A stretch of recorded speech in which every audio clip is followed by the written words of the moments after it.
Ho, ho, ho, everybody. We are about 7.5 hours from Christmas. Hope you guys are excited. Hope you guys are on the nice list. Hope you guys got your stockings on your fireplace mantle. What a day it's going to be. I guess no Nielsen ratings today. So I'm going a little early, and I guess we'll be, instead of doing Nielsen ratings, we'll be doing the Nielsen ratings over here, where I'm just going to talk about a bunch of Hallmark movies that I saw this year. And I guess we'll also, before that, we'll watch some Christmas commercials, nostalgia style. Ho ho, Enzo, Adam Gray's here, Rio is here, Argentum's here, Eraserhead's here, Blue Collar Losers here, Tombi's here. Philly Phil showed up. How are you guys? Jamalama, he's working and listening. That's good. Lurking. Hope you guys are doing good. I had a pretty cool dream where I was in the backyard and a bunch of parrots were hanging out in my backyard, and it was all hot and sunny, and I had to get the hose and turn the mister on and cool off these parrots. I don't know. It was weird. I mean, it's Christmas Eve and it's 77 degrees over here where I'm at. So it's pretty nice. Yeah, Jamalama is here indeed. Good. Well, I hope you guys are doing pretty good. I guess I'm going to stream for, as long as we want. And when that's done, I guess I'll eat some ham, watch a Christmas movie with Mother. And then at 10 o'clock p.m. tonight, I'm going to see Nosferatu to ring in the birth of Christ. I guess I'll have to leave around 9:30. It's like 30 minutes away, the theater. I'm not going to the shitty local theater that's right down the street with the $6 tickets and the rats crawling around. I thought the rats would add some good ambiance with the Nosferatu movie. But alas, the thing is, the place, I don't think Nosferatu's playing there until the weekend. And I got to talk about the movie on Thursday with Nadia and company. But also, even if it was playing there, I mean, the theater's cool and all, but it's just not a lot of good speakers. Some of the speakers don't work so well. The sound's not great in one of the theaters. There's also some technical difficulties sometimes. It's a bunch of kids that run that theater. So I guess I am paying the $20 for advanced, what's the word I'm looking for? Designated seats. It's an IMAX theater, though. It's 30 minutes away. I'm going to go see a movie in an IMAX theater for the first time in years. I've always been on the camp that I would rather have badass sound and a decent size screen over huge screen and subpar sound. I think, watching it on a laptop with headphones is superior to watching it on a big TV with crappy speakers, So yeah, that's me. I'm going to go see Nosferatu. I hope it's good. I hear Nosferatu has a huge, like Tom Selleck mustache. I don't know if I like that. I'm also guessing the movie's going to be about women's sexual liberation, which is a good thing because, first of all, I think it would be pretty based if it said that women's sexual liberation is a bad thing. I think it's going to be a mixed bag. Maybe it's good, maybe it's bad. But I've also don't want the movie to rip off my idea of a vampire movie. Not rip it off, but just do it first. I always want to see a vampire movie just kind of explaining the nuances of spousal abuse. I think that hasn't really been done effectively yet. But yeah, we've got a bunch of people in the chat hanging out today. It is Christmas Eve. A lot of people are off work today. A lot of people are just taking it easy. And I know a lot of people aren't streaming. Now I know Lance was saying he might do a stream today. And I'm like, well, if you're doing a stream today, then why did you cancel Nielsen ratings? Because I could have talked about some movies I saw, right? Like I said, I saw Surviving Christmas for the first time. Never seen it before. I had heard tale it's one of the worst Christmas movies ever. And I don't know, it isn't. I was thinking it was going to be up there with Deck the Halls or Christmas with the Cranks. I thought it was going to be bad, but instead it was bad. Don't get me wrong, but it was funny at least. At least it had some jokes in it. And Ben Affleck playing a dildo, a dipshit millionaire with no people skills whatsoever. Barbara Lawrence is also here. Why is my phone being so weird today? Is it because Enzo's coming in through your speakers? That is kind of weird. Let's see. Let me get on camera for y'all. Hello, how's it going? Merry Christmas, everybody. Yeah. What else is going on? I made this huge ham, right? And I made it like a few days ago, ahead of Christmas. I made this big batch of tomato soup. The tomato soup is only good for like a grilled cheese sandwich, a ham and cheese sandwich. And even then, it's like you have a small little bowl, you dip the cheese sandwich in the tomato soup, and you eat the rest. But it's like I made way too much tomato soup. It's like a huge batch of it, and I don't think we're gonna eat it all, especially because we're almost out of ham. I did make a bunch of mashed potatoes and breakfast style potatoes, so those are in the fridge to be reheat. I think we're gonna eat the mashed potatoes today, asparagus, ham, the whole thing. But my mother wants me. I'm going out of town next week for New Year's Eve to go see Kill Tony with Meg and company. And yeah, I think mother wants me to make this 70s style ham pea salad. You basically take 2 cans of peas, a bunch of chopped up ham, boiled eggs, mother's favorite, boiled eggs. She loves them. Some chunk cheddar, red onion, and I think some celery. I'm not sure. And you just mix it up in a bowl and you eat it cold. I don't know. It's some 70s thing. The 70s dishes. Oh, and a ton of mayonnaise. The mayonnaise is like the most crucial ingredient that binds everything together like glue. Gross. But yeah, mom wants it, so I'm going to make it. And I feel like, we could do so much better stuff with the ham. Yeah, Argentum. I don't care for tomato soup, and I love tomatoes. Now, to be fair, I made a really good batch of tomato soup. It's actually tomato red pepper soup. Roasted up some tomatoes and some bunch of red peppers and some garlic in the oven. Peeled all the skin off, threw it in the blender. And the reason why my tomato soup was so good is because I also used canned tomatoes. I know there's this myth that canned tomatoes are bad. Well, no, they're not. They're actually pretty good, especially if you use the pricey San Marzano tomatoes.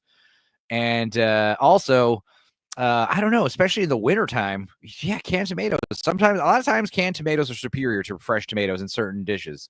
And if you want that classic tomato soup taste, yeah, you got to use some canned tomatoes. The San Marzanos, I always have like at least like 5 or 6 of those big cans. Remember the bear? The money's hidden in those cans of tomatoes. Though that brand of tomatoes, get those. Those are great.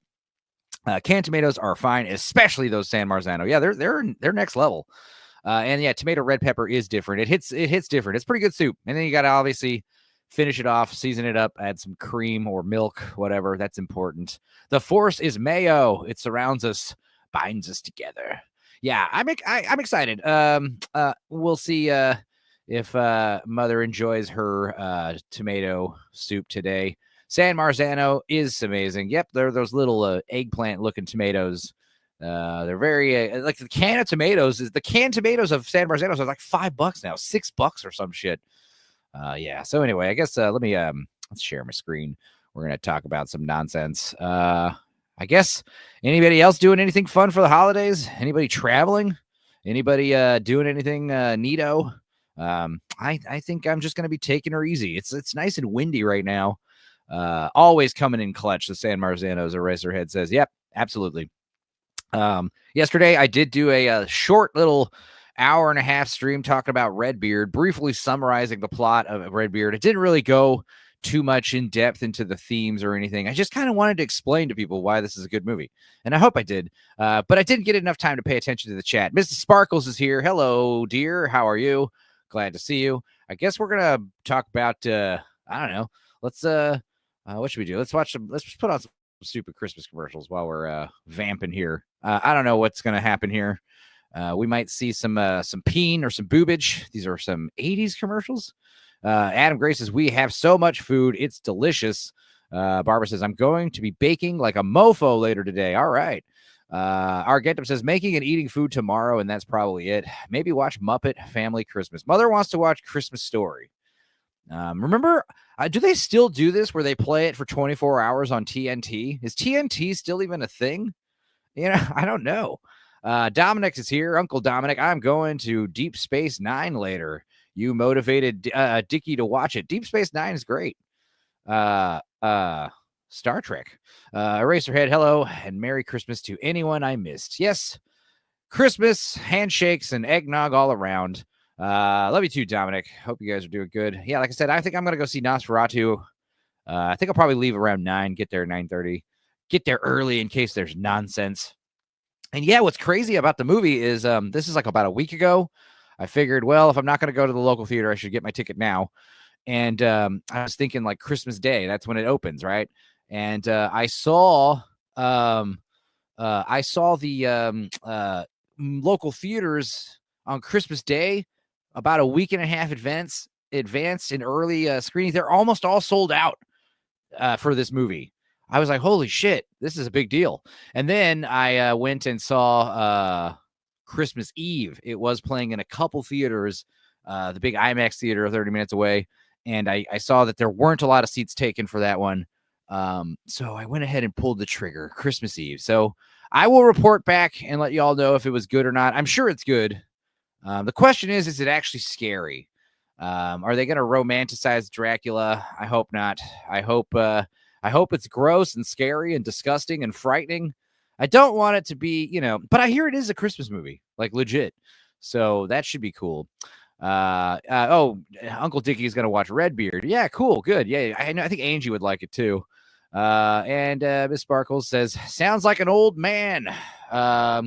Who? Me?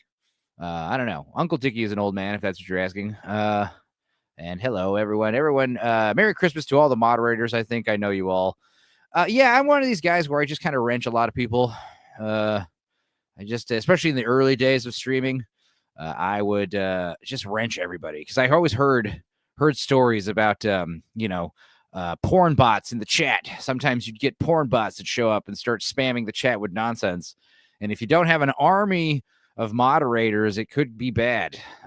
So yeah, apparently YouTube channels can be punished for controversial comments in the chat, which I always think is strange. Anyway, let's go ahead and play some of this. Here, 1-900-660-6666, and I'll tell you. A lot of sixes for a Christmas number. I think you should avoid that, to have 666 in your phone number for a Christmas charity. A different Christmas story every day. But before you call, listen to old Santa. Your parents have to pay for these calls, so get their permission. Argento's never seen that happen with porn bots here. I'll tell you how to get a whoopee from my Christmas collection. It happened to Lance one time. $1.85 2-minute call goes to Special Olympics. But again, it could be like the racism bots. Like maybe they're not necessarily porn bots. Maybe they're just, bots saying the N-word over and over again. It happens. Hi, I'm Simon, Santa's chief elf. Oh, yes, I got in trouble, says Sparkles, by Google. I'm a mod of SFO. Every day, you'll find out how to get a whoopee from Santa's Christmas collection. See, Peter Dinklage would not have been happy because you have an actual dwarf. For some reason, you can't have actual dwarves playing elves.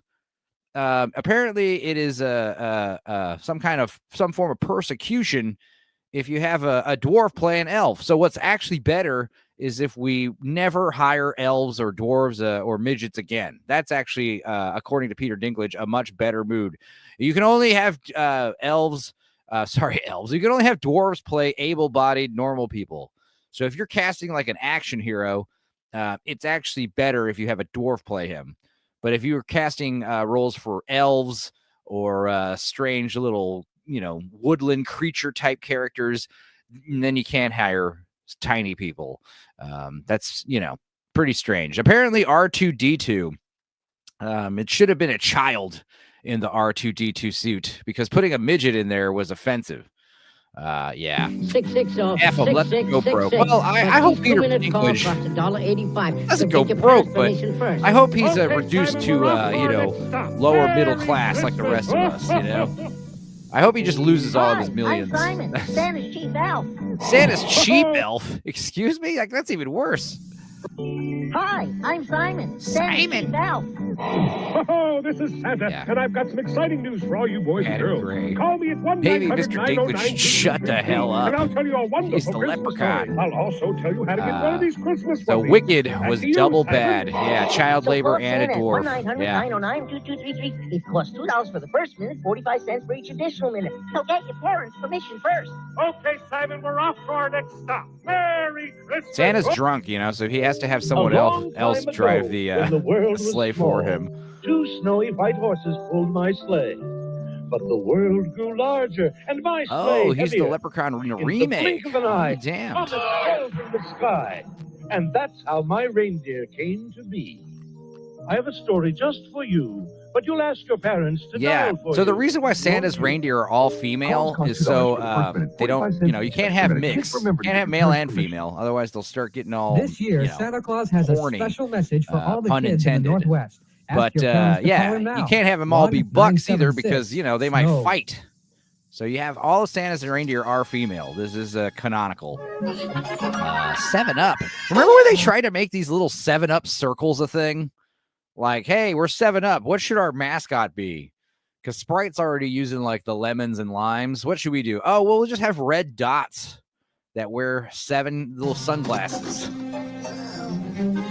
I don't know why these little red circles with shoes and hands didn't catch on.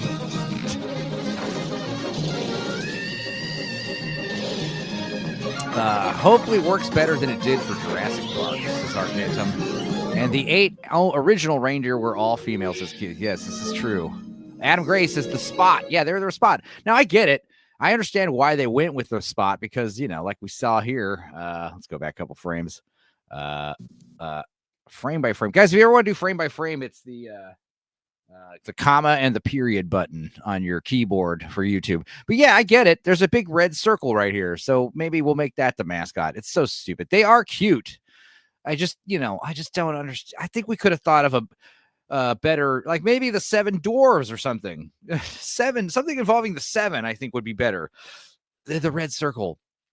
Also, what is the point of the red circle in terms of branding? Like we're going to make you a logo 7-Up.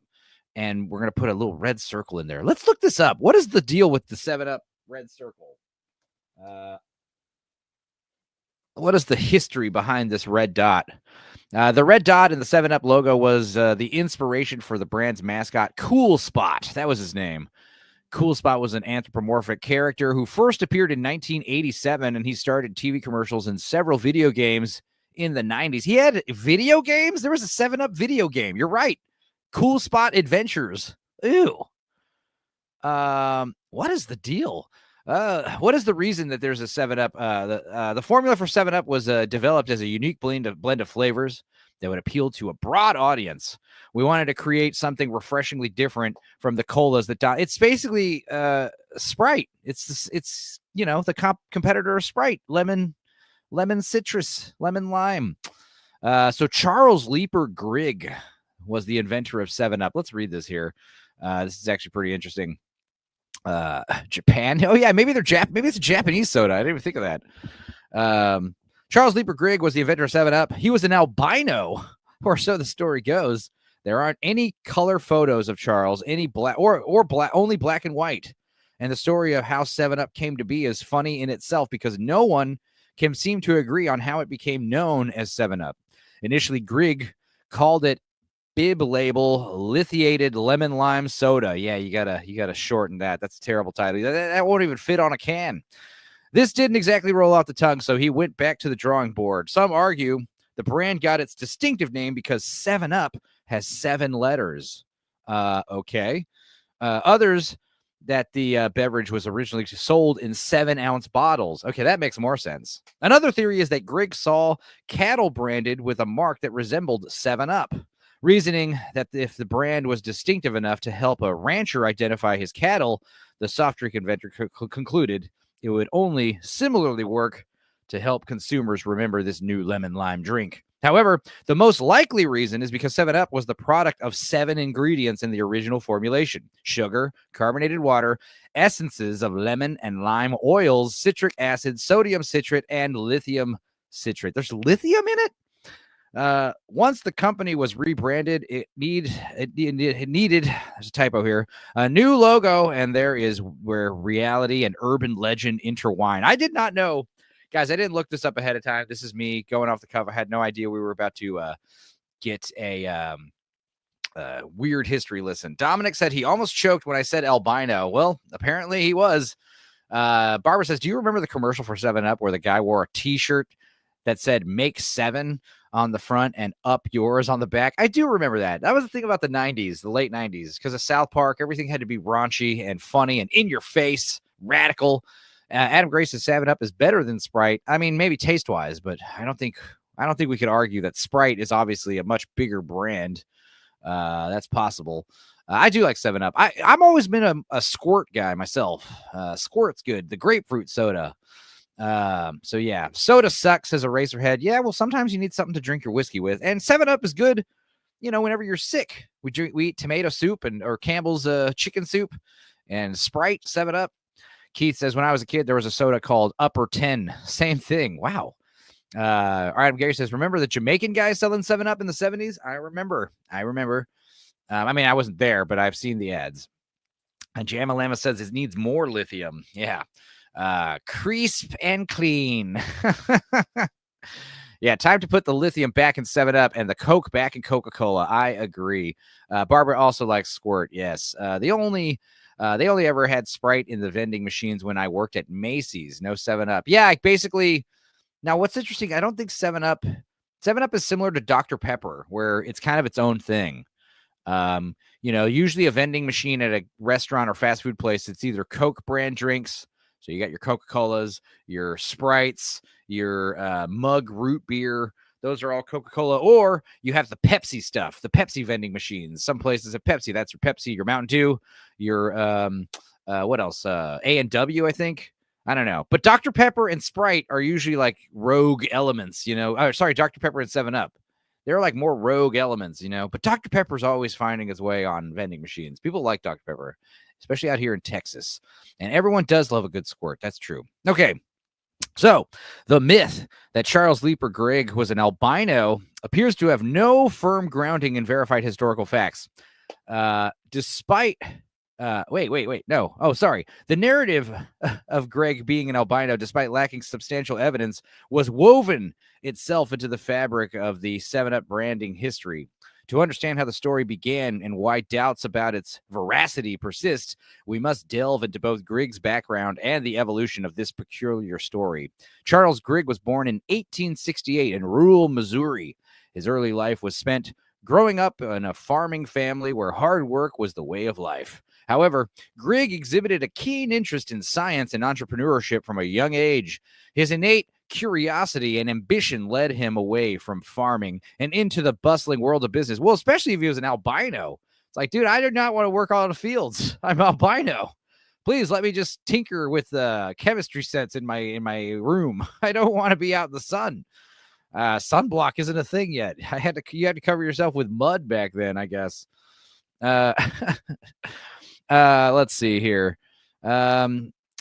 His innate curiosity and ambition led him away from farming and into the bustling world of business. Grigg moved to St. Louis in the early 1900s, seeking greater opportunities. He tried out many different jobs in St. Louis to try and get ahead. These included various jobs in advertising and sales, where he gained valuable experience that would later prove instrumental in his success. It was during this period that Grigg began experimenting with soft drink formulas, driven by a passion for creating a unique and refreshing beverage. Keith E. says Keurig Coffee Pods now owns Dr. Pepper for the last year and a half. Jesus, really? Keurig is the worst. But what a weird thing to purchase. Hey, we're Keurig Coffee. What should we buy? Dr. Pepper. I mean, here's the thing.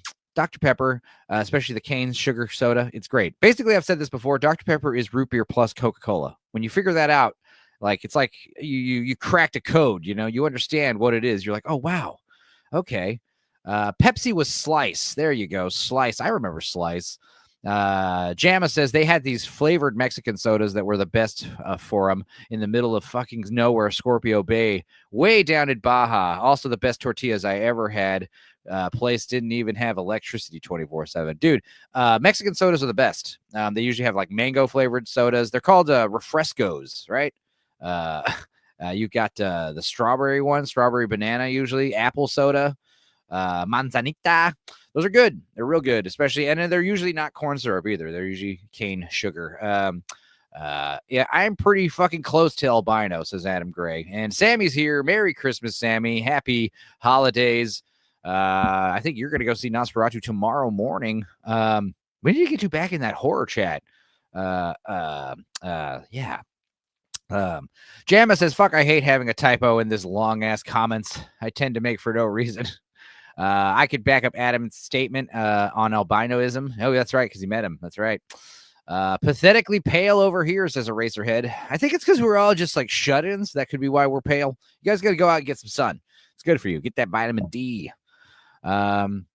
Okay, let's see here. So the myth that Charles Lieber Grigg was an albino appears to have no firm grounding in verified historical facts. Despite his significant achievements, detailed personal information about him remains scarce, and there are no known photographs or credible records indicating he had albinism. The story likely began, as many urban legends do, through a combination of speculation, misinterpretation, and a natural human tendency to embellish. It's possible that early descriptions of Grigg's appearance were misinterpreted or exaggerated over time, especially given the period's lack of photographic documentation and reliance on anecdotal accounts. Maybe he was mistakenly identified at some point, or it could indeed be true. You know you're albino when you have terrible vision.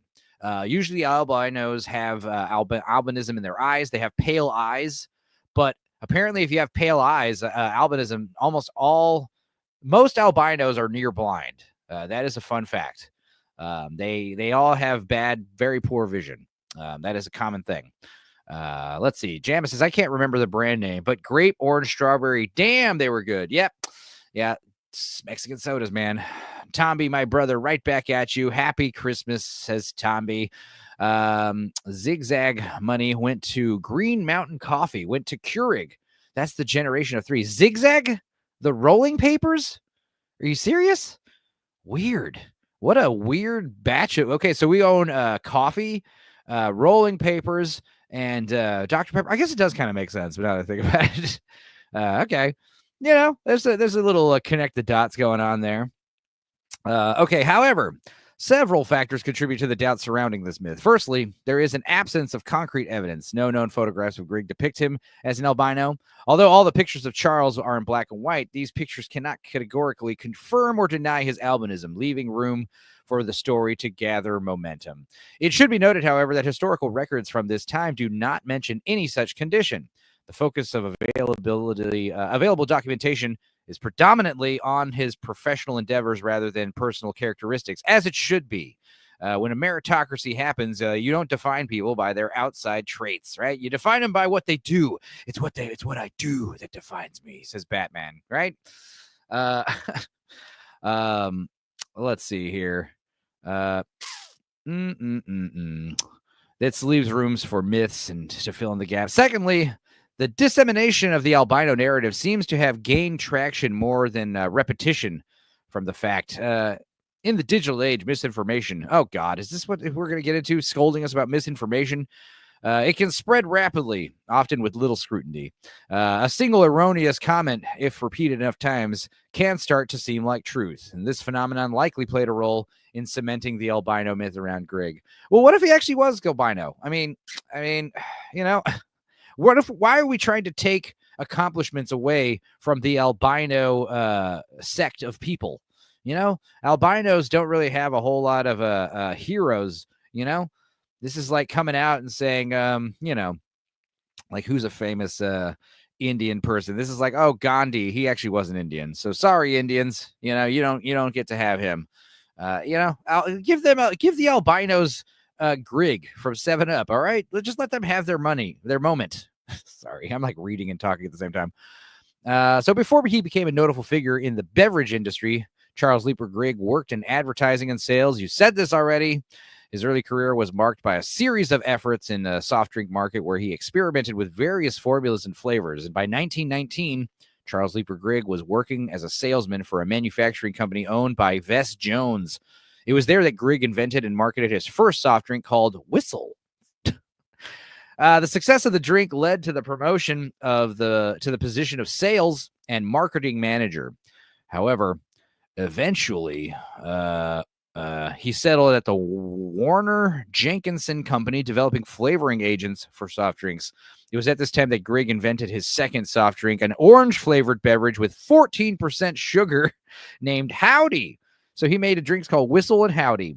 It did well, but Charles knew if he wanted to dominate an already saturated market, he needed to diversify. He partnered with financier Edmund G. Ridgway and lawyer Frank Gladney to form the Howdy Company.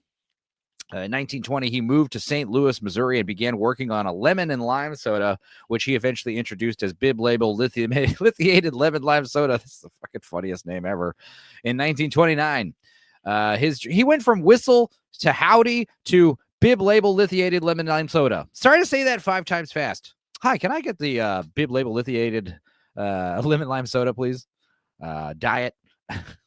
The drink was later rebranded as 7-Up, a name that has endured for nearly a century. That is impressive. Greg's invention was notable for its unique flavor and the inclusion of lithium citrate, a mood-stabilizing drug, which was a common ingredient in beverages at the time. The drink quickly gained popularity. I wonder why. And Greg's company, it could have tasted like ass, and I think people would have enjoyed it. All right. We still don't know where the red spot came from. What is this article? Exactly. I'm going on the journey with you guys. I'm hoping it's going to be funny when I read this 20-page essay and they don't explain the red spot. Yeah. Miss Sparkles wants to see pics of this guy. We'll look it up. Let's see. Let me look it up real quick. What's his name? Let's find his actual full name written out. Charles Leeper Grigg. Charles Lee Ray. Do we have any photos? Oh, this guy doesn't look albino. Does he look albino to you? I mean, he does have glasses, but no. You know how I know he's not albino? Because his eyes are dark. Like, who thinks this guy's albino? If he was albino, his eyes would look like he'd look like a vampire. Okay. Now, I mean, granted, he's probably a pale dude, but no. I mean, maybe he's got like a tinge of the albinism. Kind of like how I have a tinge of the autism. But no, that guy did not look albino to me. Aaron Charman is here. Hey, Stupenzo. Merry Christmas, everyone. Merry Christmas to you, buddy. Eraserhead said, man, soda then sounded so much more fun. Yeah, totally. Cocaine, lithium. Where's the soda with like, heroin in it? Dominic Flores says, I thought we were going after the little people. Always. His kids, says Keith, called him Pop because he was in the Midwest. He also says a guy went into a bar and asked for a 13. Bartender says, what's that? And he said 7 and 7, you dumbass. Ugh. Wouldn't that be a 14? That was probably a typo on your end. Yeah, not even close to albino, says Gemma. I agree. Okay, so let's scroll back down. Yeah. Okay, so there's not a whole lot more reading. So maybe we will find out where it comes from. I think it's right here. Okay. So the Howdy Corporation began to thrive because of their lithium soda. One intriguing aspect of the 7-Up brand is that the red dot in its logo, which has sparked considerable speculation. The story of Griggs' albinism spread widely after his death, and it was sold that the new owners of 7-Up put the red dot in his logo as a tribute to Charles and the red tint in his eyes because of his condition. I'm looking at the picture here. He doesn't have red eyes. Maybe he did. I don't know. So there's red dots on 7-Up because he's albino and had red eyes. Well, that's awesome if true, but I don't think it is. So, yeah, because of the condition symbolizing his distinctiveness and the unique identity of the beverage he created. While this makes for an interesting narrative, it remains speculative. The red dot's true origin is more likely tied to the branding strategies aimed at making the 7-Up logo stand out on drugstore shelves. In the competitive soft drink market, distinctive and eye-catching logos are crucial for consumer recognition. The introduction of the red dot was probably a clever marketing decision rather than a tribute to any personal characteristic of Grigg. As with many urban legends, the story of Charles Leeper Grigg being an albino grew over time, possibly because it added a layer of intrigue to his persona and the 7-Up brand. People are naturally drawn to stories that humanize or mystify notable figures, and the albino narrative provided a distinctive, memorable detail that set Grigg apart. Urban legends often thrive on a lack of corroborating evidence, and in Grigg's case, the scarcity of detailed biographical information allowed for perfect conditions to allow the story to grow. Over time, the repeated retelling of this story, particularly in an era where fact-checking was less rigorous, helped cement it in popular culture. The tale of Charles Leeper Grigg being an albino is a fascinating example of how rumors can develop and persist in an absence of concrete evidence. While the story adds an element of intrigue to the history of 7-Up, it cannot be corroborated. The lack of photographic evidence, the focus of his professional life, and the origins of the red dot in the 7-Up logo all point to a narrative built more on speculation than fact. Grig's true legacy lies in the innovation and the creation of a beverage that has stood the test of time. As we all enjoy a refreshing 7-Up, we can appreciate the real story of its inventor, a man whose determination and creativity left an indelible mark on the soft drink industry. However, we all love a good story. So you decide which story you prefer. So is this talkinghandwriting.com? Was this article? This article was barely written in August 7th of this year. Wow. So yeah, is this like a lambasting, subtle kind of propaganda saying say no to misinformation and check your facts? Or is this a 7-Up ad? I don't know. That was a very weird article and kind of a letdown of a story. Yeah, he probably just had pink eye, like Retropolis now says. Yeah, exactly. Merry Christmas, Enzo. Love you and all the material. Thank you, Dominic. 7 years for me. Let's go. Oh, not a typo. He could add 7 and 7. Oh, he couldn't add 7 and 7. He thought it was 13. Oh, I get it. That was a joke. Okay. Only 2 hours and 46 minutes until Lancey's 6th Christmas of being single. Hey, man. Hey, at least you don't have to buy gifts for some woman. They're impossible to please. Miss Sparkle says, I was making food. Says, what kind of food are you making? Something good, I hope. Merry Christmas, LT, Lord Toxic. And yes, Aaron says, hey, Lance, yes, being single at Christmas sucks. I mean, it's a double-edged sword. Yeah, Outcast Creative, he does spy the inside man here. Retropolis now. Merry Fish, Miss Enzo. Hugs and kisses from the UK. Yes, you being a river otter, you love fish, don't you? We're going to get you a big old mackerel for Christmas. Smilex. That's it. Might go live. No, come on in here, Outcast. Lance, I'll send you the link. We'll watch Christmas commercials together, buddy. Let's see here. Well, I hope the next commercial doesn't send us on some crazy tangent rabbit hole. Let's see. Again, for a limited time this year, you'll find a very special countdown to Christmas poster. That's a lot of 7-Up for a guy like Santa Claus, right? Let's go ahead and keep sharing my screen. I don't want any echoes. Sometimes if I share the screen with audio for too long, they'll develop an echo. So if I stop sharing intermittently. And it's yours free. Smilex, you nasty girl. Merry Christmas. What a great way to start the feeling of Christmas. Yeah, Eraserhead, the super mod. Clear, crisp, clean dude. And Now these are some of the most these are like some of the best looking elves I've ever seen. They should look like little Santas. Like Santa to me is just like a giant elf, he's like the king of elves because he's actually normal sized, but he's got the same face. Why are we getting a repeat? I was told specifically in the thumbnail there would be no repeats in this 8.5-hour montage of commercials. Bah humbug, says Metropolis now. Smilex says, happy Xmas, ghosty woo. Hope you and Babs have a lovely day. Yes, we do. Coca-Cola created the way Santa looks. Yeah, that's right. The red and white. We were talking about this on another Stupenzocast or another stream somewhere where, Santa used to wear blue and green and gold and all kinds of flourishes and all this stuff. But now he just wears red and white because Coca-Cola demanded it. Yes, that's true. Okay. More 7-Up. Always dropping in. Ho, ho! As always, they'll expect plenty. This is a Jamaican guy. So if you get a lot of unexpected guests, get a lot of the only taste that will do for Christmas. Maybe they have a Jamaican guy selling 7-Up because it goes good with rum. I mean, 7-Up and Sprite both go good with a variety of liquors, Sugar Ray Leonard. Now, please tell me you're smart and you got Sugar Ray Leonard selling something sugary, right? That would make sense. Whoa, Ray Leonard Jr. I thought that was Gary Coleman for a second. I'm not gonna lie. Is that actually his little son? If so, that's cute. That's good, huh?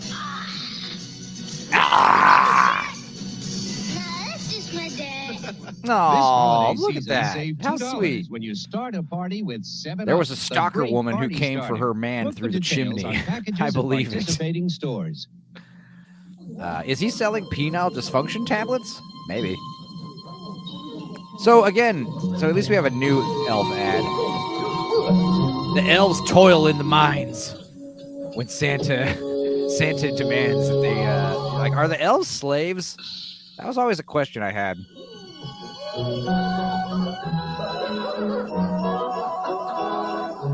Santa's like, you damn elves, get back to work. I don't pay you to freeload. You don't pass at all. It's like, well, I'll whip you if you don't. Wonderful little present for my children. Rachel Percy Art, that's perfectly wholesome.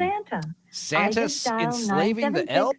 Talking about Sugar Ray Leonard. That's my number. Baby and boy. from now that till was Christmas, Mrs. Claus and It's I like will have Santa different having messages slaves. every day That's for not your wholesome. children. Santa installed It's suicide very nets around the workshop, I says love calling Smilex. Santa Yeah. for my children. Yeah. Dial Santa is only a She 50-cent texted call the from guy, the 202 stalker, over area 50,000 nonstop code. and then They tried love down to the listen to chimney. Santa. Well, she was probably too fat to get down there. Getting down a chimney is hard, guys.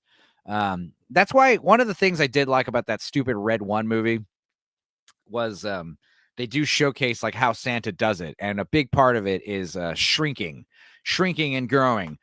Shrinking is how he's able to like carry all the gifts. The gifts can shrink and regrow. I mean, it's all very important. How does he go down the chimney? He like shrinks and free falls and then, goes back to full size. Yeah, it'd be impossible for him to do that without shrinking, being able to control the size of things. So that's like the big magic.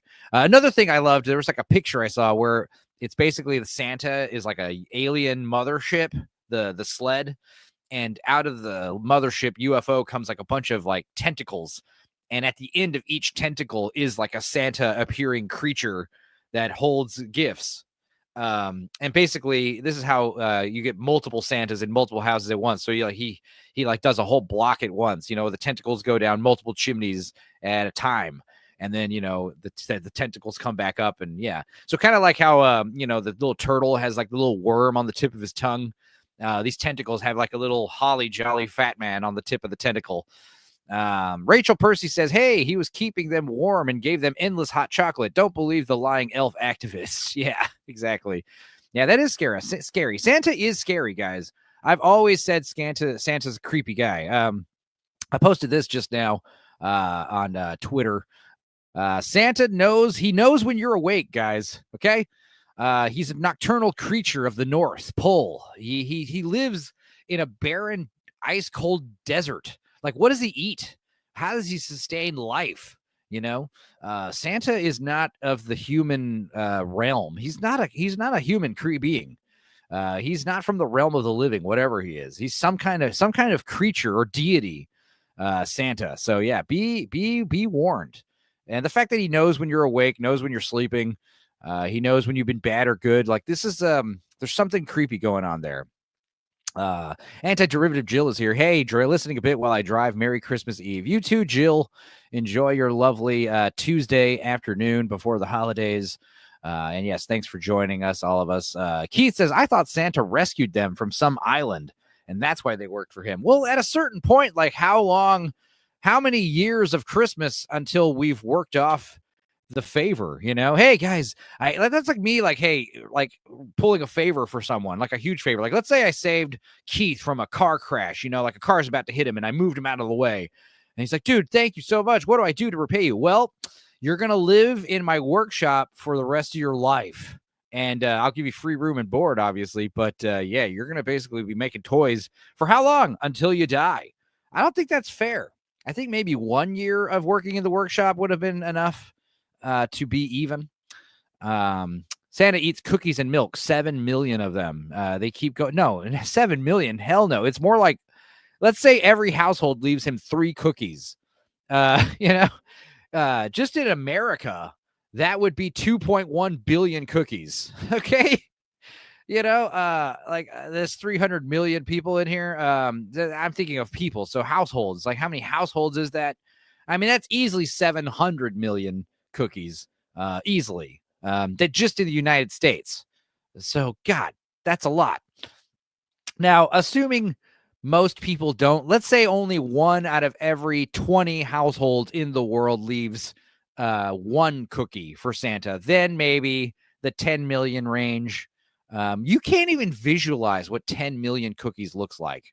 You can't even, as a human being, like imagine that. 10 million cookies would be like a football field's worth of cookies. I think. I don't even know. He eats mince pies in the UK. See, that's the thing. Maybe that's what he has going on. Because I've always wondered, you can't just sustain life on cookies and milk. That is probably why he's fat, but no. I mean, he'd be very, very unhealthy. So maybe he has different countries leaving him different dishes. Like he gets his dinner in the UK, he gets his mince pies. Maybe in Australia, he has them leave him fruits and vegetables. Leave Santa an orange so he doesn't get scurvy. Living in the North Pole. Got any ads with some cute blonde ho-ho-hos? I don't know. I'd imagine so. Retropolis now. We'll see where they go. These are 80s ads. So if these were like early 2000s ads, yeah, there'd be a lot of sex appeal going on. You'd have Paris Hilton eating a Carl's Jr. cheeseburger in a bikini on top of a car or something. That was pretty normal. Smilek says, well, fuck Santa. I'm leaving him nothing. He never brings what I ask. Yeah, all you want is mackerel. I mean, how hard could that be? Razorhead says, I make Santa edible cookies.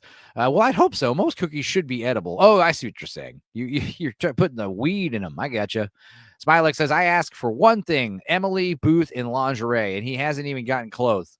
Well, you mean you want him to deliver Amelia Booth in lingerie, or you just want Emily Booth in lingerie? I think you could look that up. Who is Emily Booth? That's not I don't know who that is. Smiley. Oh my God. I used to leave out carrots for the reindeer too. They need a snack as well. Yeah, that's a good idea. Nobody cares about the reindeer. I like to think that every year he euthanizes the reindeer and he turns them into deer sausage, and then he gets a new batch of reindeer and just renames them the same thing. Like he's had like 150 Donners over the years, he's had hundreds of vixens have gone through. Smilek says you should Google that, but remember, she's mine. Should I Google it in front of everybody, or should I? Now let's do Emily Booth. Let's see Emily Booth nude. Why lingerie? Let's just go see if she's actually shown it all. Emily Booth apparently has gotten naked. Good for her. Who is this? I don't even know who she is. Emily Booth. Who are you? She's an English actress. Okay. And she's born in 1976. And we might know her from movies and shows such as Evil Aliens, Shed of the Dead, The Reverend from 2011. Oh, she's in Werewolf Santa. We watched Werewolf Santa. It sucked ass. It was hands down the worst horror Christmas movie I'd ever seen. We were on Nadia's holiday horror tier stream, and we all agreed by far Werewolf Santa was the worst out of like all 30 movies we watched. It was unwatchable. You guys know I love crappy movies. So yeah, it was rough. Let's see here. Yes. Merry Christmas, ya goofs. Let's see. Anybody else? I hate when I'm like not checking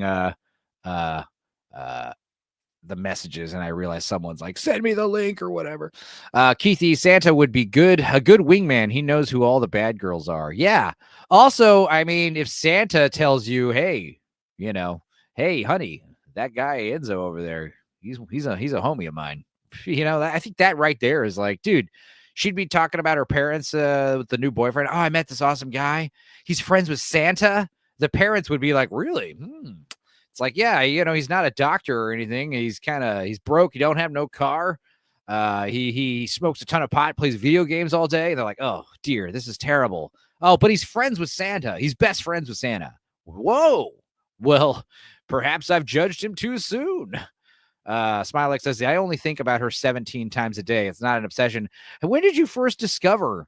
She did a video game show in the 90s. Okay, that's where the love came from, Smilex. I was like, Smilex, I know you like bad movies as much as me and Adam Gray do, but surely, well, that's actually pretty funny that we watched Werewolf Santa and didn't even realize there was a celebrity on it. Smilek, everyone knows 18 times is where it gets weird. Yeah, 17, that's fine. But once you get to 18 times a day, it's an obsession. At least it's not the underage elephant, says Argentum. Yeah, no, I was worried. Not available in Canada. Sorry. Santa's not going to answer your call, Hey, kids, Canadians. You can listen to a personal message direct from Santa Claus to you right now by calling 1-976-3131. He'll tell you a different Christmas story every day, and it's only $2. So ask Mom and Dad first, then call 1-976-3131. Santa's waiting for your call right now, so call 1-976-3131.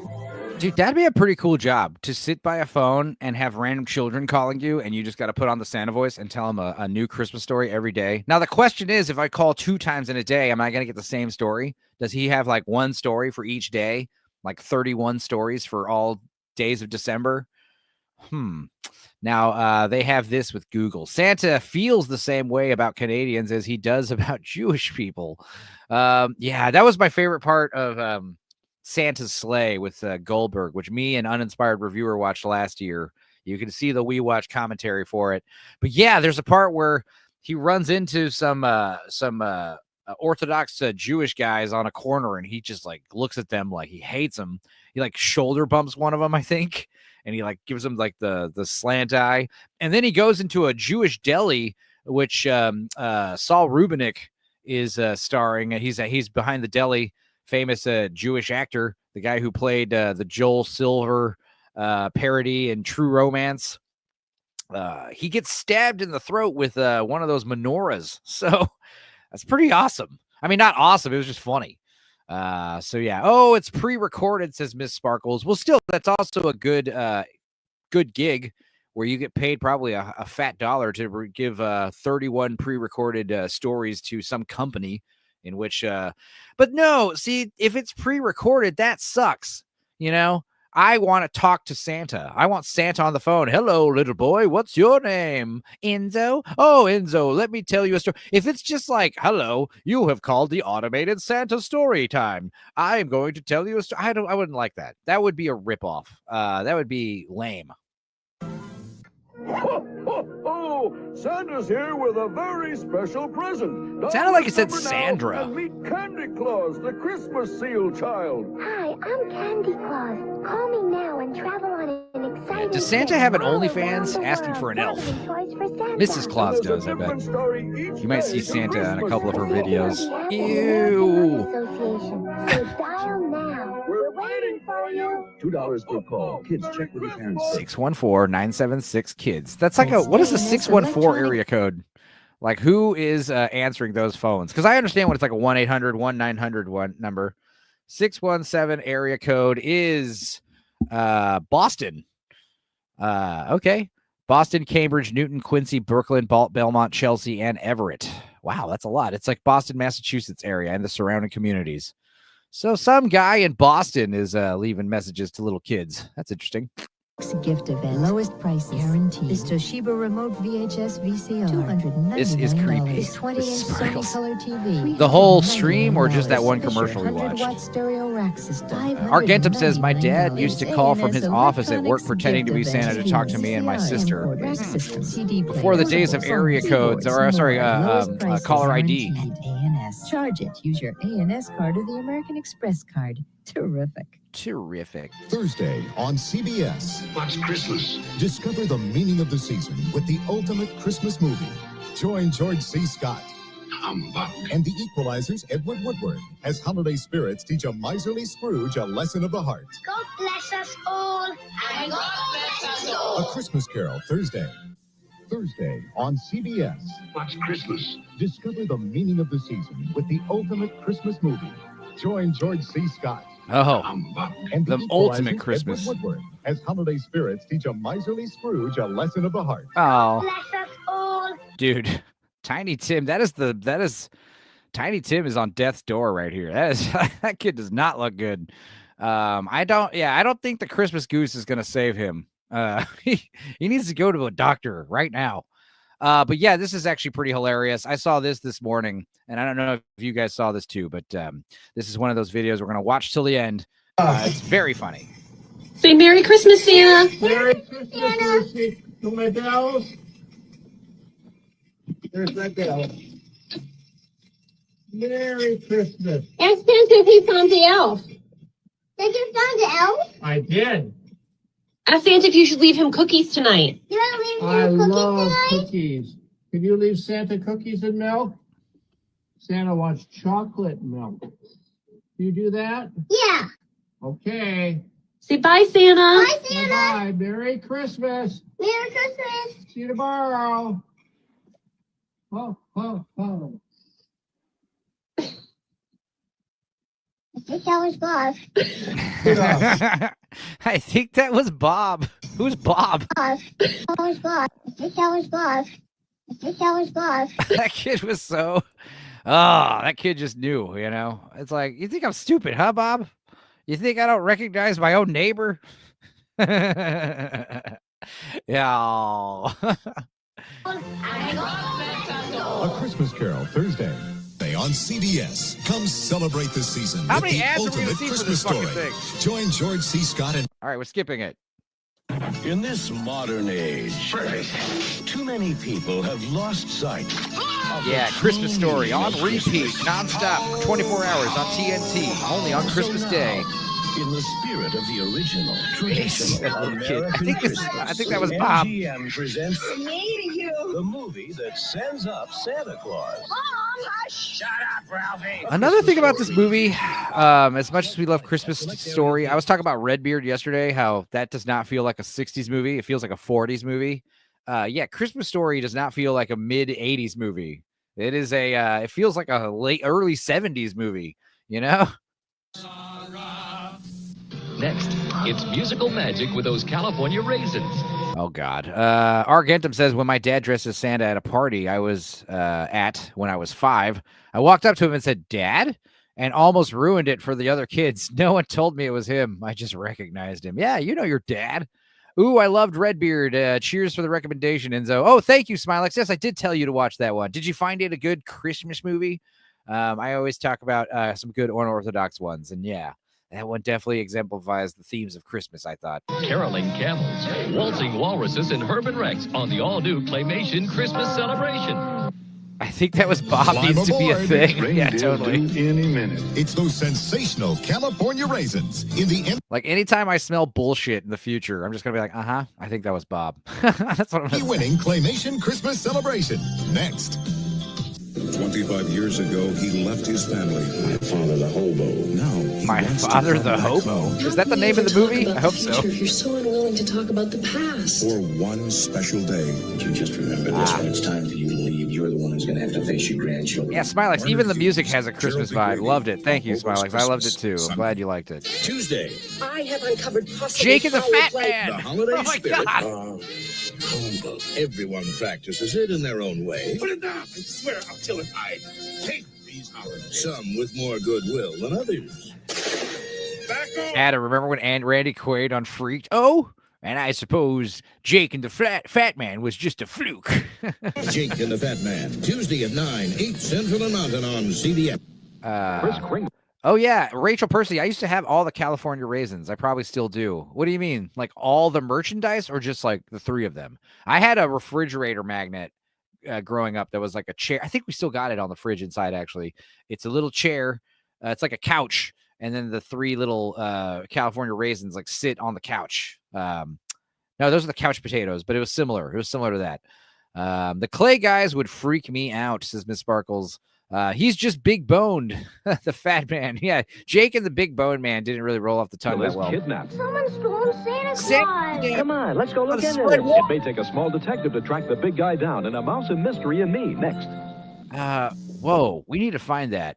The A mouse. small detective to track the big guy down, and a mouse and mystery. A Mouse, a Mystery, and Me? Is that a show? Is that a television show I've never heard of? A Mouse, a Mystery, and Me, a 1987 film. Holy crap! This is getting added to the list, guys. A Christmas Eve special about a world-class mystery writing mouse who spends Christmas Eve with his sleuthing partners tracking down a missing Santa. Holy crap! I have got to watch that immediately for next year. Never heard of that one either. Yeah. He was Santa on the Edge, says Smilex. She was an elf who didn't play by the rules. Together they were sacky and ears. I would watch that. All the figures they put out, I love them for reasons I can't explain. So you are an avid Raisinets collector. The California raisins. Interesting. I would love to see you got them all in a box in the attic now somewhere. He just retains milk. Oh God. 3 and me next. I'm just picturing like Santa getting home from the his adventure of going to visit all the houses, and he takes his boots off and his feet are all swollen because he's retaining milk. Ew. His feet are all swollen and red. Next week Now, on Disney. what the hell? That was like we got gypped out of an ad right there. You can see there's like a frame of Alf's Christmas.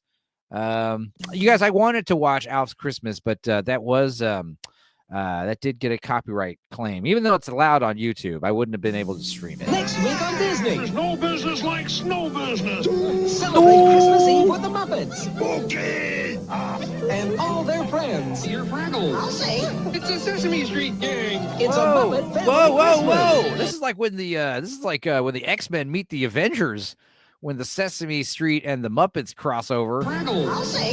It's a Sesame Street gang. And It's the a Fraggles. Muppet. And the Fraggles. So this is like holy shit. This is like Marvel versus Capcom. Excuse me. This is way crazier. Family Christmas.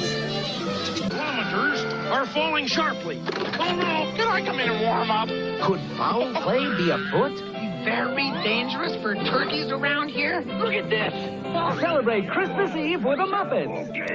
And all their... We just saw this ad, guys. Come on, ad compilation people. I know you're trying to get 8.5 hours of Christmas commercials together, and we're only 10 minutes in, but we've already gotten a couple repeats. It said on the thumbnail, no repeats. For the holiday party of the year. Dionne Warwick's Deck in the Halls with the solid gold sounds of Christmas '85. Join Barry Manilow, Donna Summer, John Schneider, and Suzanne Summers. All your holiday favorites on stage. The Chipmunks, the Captain and Tennille, Laura Branigan, New Edition, and James Ingram. Join the party and guest co-host Eddie Rabbit for 2 hours of a solid gold Christmas. Monday. Get in the spirit of the season with a solid gold Christmas. Ooh. Join Barry Manilow. Merry Christmas. Let's just keep skipping forward a little bit. Let's see. Oh, Brady Bunch special. When the whole gang gets together for a very Brady Christmas. Next. Dallas and Falcon Crest will return in 2 weeks at their usual times. Can you believe him? Now, stay tuned for a bunch of fun on a very Brady Christmas next. What a good idea. Thursday. Again, and this is another thing I'm seeing is like little tidbits of ads that were half Brady deleted. Christmas next. What a good idea. Like, what is this ad for? Or maybe that was that was the beginning of a program. That's what it was. Okay. Thursday, join Danny DeVito, Arnold Schwarzenegger, Mike Tyson, Ugh. Bob Romero. You Andrell. have to understand, 80s Mike Tyson gave off different vibes than present-day Mike Tyson. Back in the late 80s, early 90s, Mike Tyson being known as a bad boy was an understatement. Special Olympians get a very special Christmas party. Yeah, that's right, Jamalama. Someone was saying, if someone's asking about how do you find that Bob video, yeah, all you got to say is, I think it was Bob. Search it, and it comes right up. Yep, it's classic.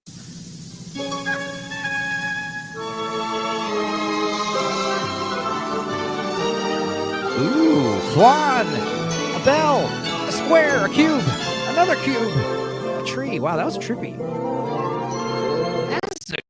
That was A-tier ads right here. Special Olympians get a very special Christmas party. This ad is like a Rorschach test of holiday imagery.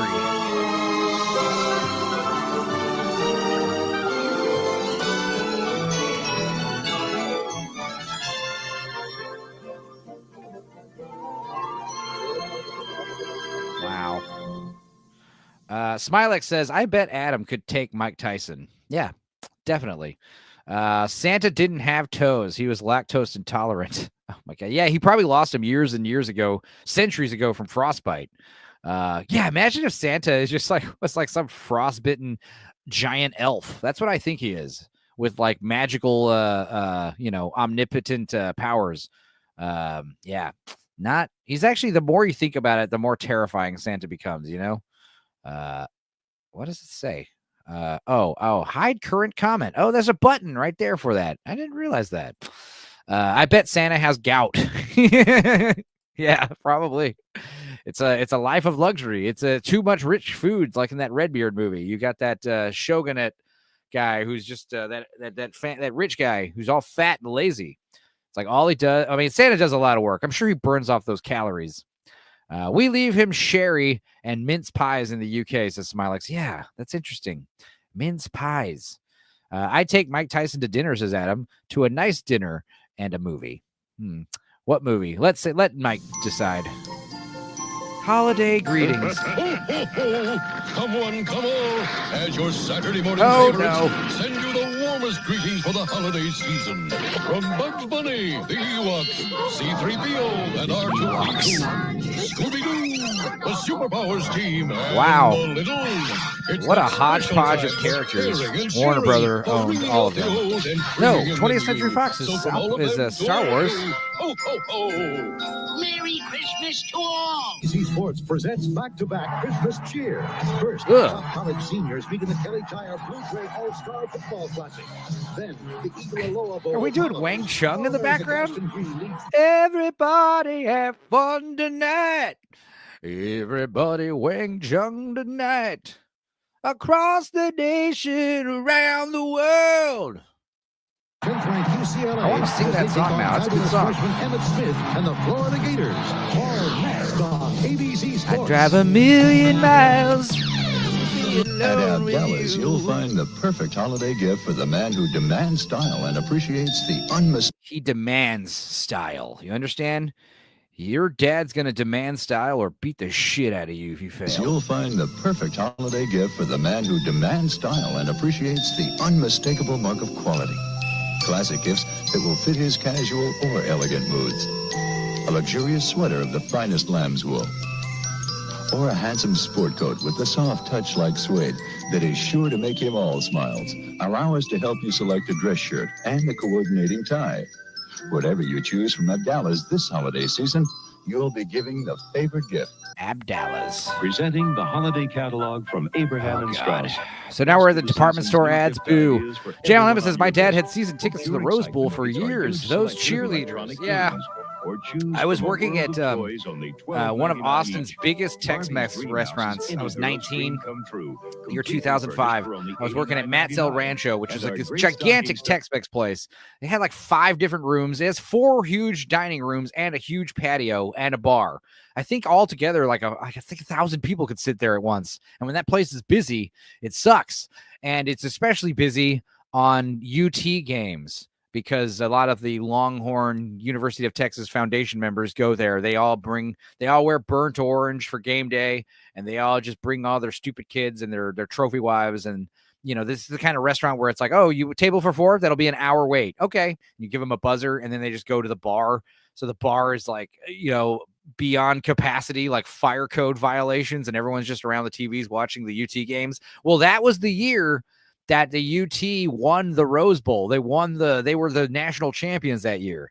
So it was super packed every Saturday, every game night until they won. Like, oh my God, it was a nightmare. And that I was working the day they won, like the shift when the game was on. It was horrific.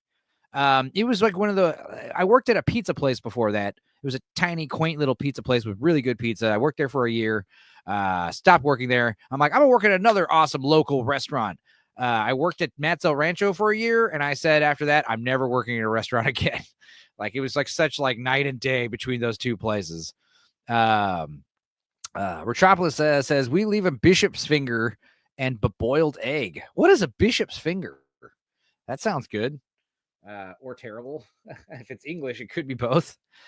Bishop's finger is a beer, or is it a cheese? Yeah, it's an ale. Okay, yeah, you leave them a beer and a boiled egg. That's actually great. I'm here for it. It's an English ale. Yeah, okay, nice. I would love to try one day. Smilex says, I spent the last hour flirting with the 21-year-old barmaid. It went as well as you might expect. I mean, you're an adorable river otter. I'd imagine 21-year-old girls love you. Dudicus says there's a severe lackage of pools in this bitch. Yeah. If this is not up your speed, if this is not in the actual Christmas spirit that you're feeling, if there isn't enough Christmas going on here, I suggest you watch our stream from Sunday night, Monday morning, where me and Dudicus and several other people got drunk and watched 6 hours worth of Supergirl fan films made by a pervert named Mark. Yeah, that was wild. Adam Gray says, it's because you asked for a booster seat, Smilex. That's why the barmaid wasn't into it. Uppers, just $7.99 each. Size You'll isn't find the everything, perfect Smilex. gift Yeah, at I Abraham agree. and Strauss, where beautiful holidays begin. Presenting the Abram and holiday Strauss. Guys, catalog I'm just from going to skip Abraham forward and to something Strauss. better. I don't like these department store Boy, ads. do I remember that fruitcake. Fruitcake. Guys, hot We take. all live I don't understand what the someplace hate else is from fruitcake. So we send ours in the mail. Maybe it's because we get a pretty good brand of fruitcake out here in Texas. Fruitcake, it's fine. It's got nuts and all types of cherries. Like it's got black and red cherries in it, and all kinds of dried fruits. So yeah, I only date fruitcake, says Smilex. Rachel Percy Art says, Smilex, she didn't think you were adorable. It's hard to say. Adorable. I know what you're going with. Adorable. Otterable. There you go. Jamalama says, yeah, there's a sweet spot for busyness for a restaurant. You make more money for less work when you can take care of people when you're scrambling to fill orders all night or suck ass. Have you started Landman yet? Says Lord Toxic. No, I'll probably wait until, I don't know, 3 or 4 years from now. I don't know. Eraserhead says fruitcake is good. People just like to complain or they eat bad fruitcakes. Yeah, I think it's more the latter. I wish I could go inside right now and grab the tin of fruitcake that we get here. If Dominic's watching, he might know the brand that we like here. It sucks ass, for fuck's sake, Jam. I understood what you were saying. Smilex says, Rachel Percy Art, I was totally the best option in the last hour. Yeah. We got a bag of persimmons and Babs is going to make cookies with them. Yeah, Adam Gray, persimmons are delicious or they're not. You know, they have to be, if they're ripe, they're amazing. I love persimmons. But yeah, when they're not ripe, they're fucking inedible. They're poisonous, I think, aren't they? American Greetings always finds new ways to say love. This holiday New ways. Albertsons. Oh my God. I remember when I lived in El Paso, we had to shop at Albertsons. Ugh. This is before my HEB days. HEB changed my life. American Greetings wants to help you brighten someone's day with a Oh, Merry Christmas message. it's funny because these old ladies are always fucking talking shit about each other to their families. They hate each other. Cheers and Merry Christmas to you, Director Tony K. Hope you're doing great. Hope you have a wonderful holiday. And I can't wait to see your next movie, The Trainer. Just let us know. Obviously, keep us updated. I think maybe for Christmas, we'll watch American History X. Smilex says, Babs is awesome. One day, I'll let her finish a sentence. Rachel Percy Art says, just don't get a fruitcake with that nasty jelly stuff. It has to be real fruit soaked in brandy. I think those are the ones I'm getting because, it's great. Tony K says, where's the usual crew at? Left you alone for the holidays? Well, this is a Stupenzocast. Sometimes I open them up. Sometimes I don't. I haven't really had anyone ask for the link yet, Tony. But, you know, the thing is with this, I love streaming with the crew. But damn it, I like to rant. I like to rave. I like to talk for hours and hours. And it's difficult for me to do that when I have to share the microphone with 5 or 6 people. Ugh, I hate it. No, I'm just kidding. So yeah, if anyone does want to come on and, watch some Christmas crap here, I mean, I can send people the link.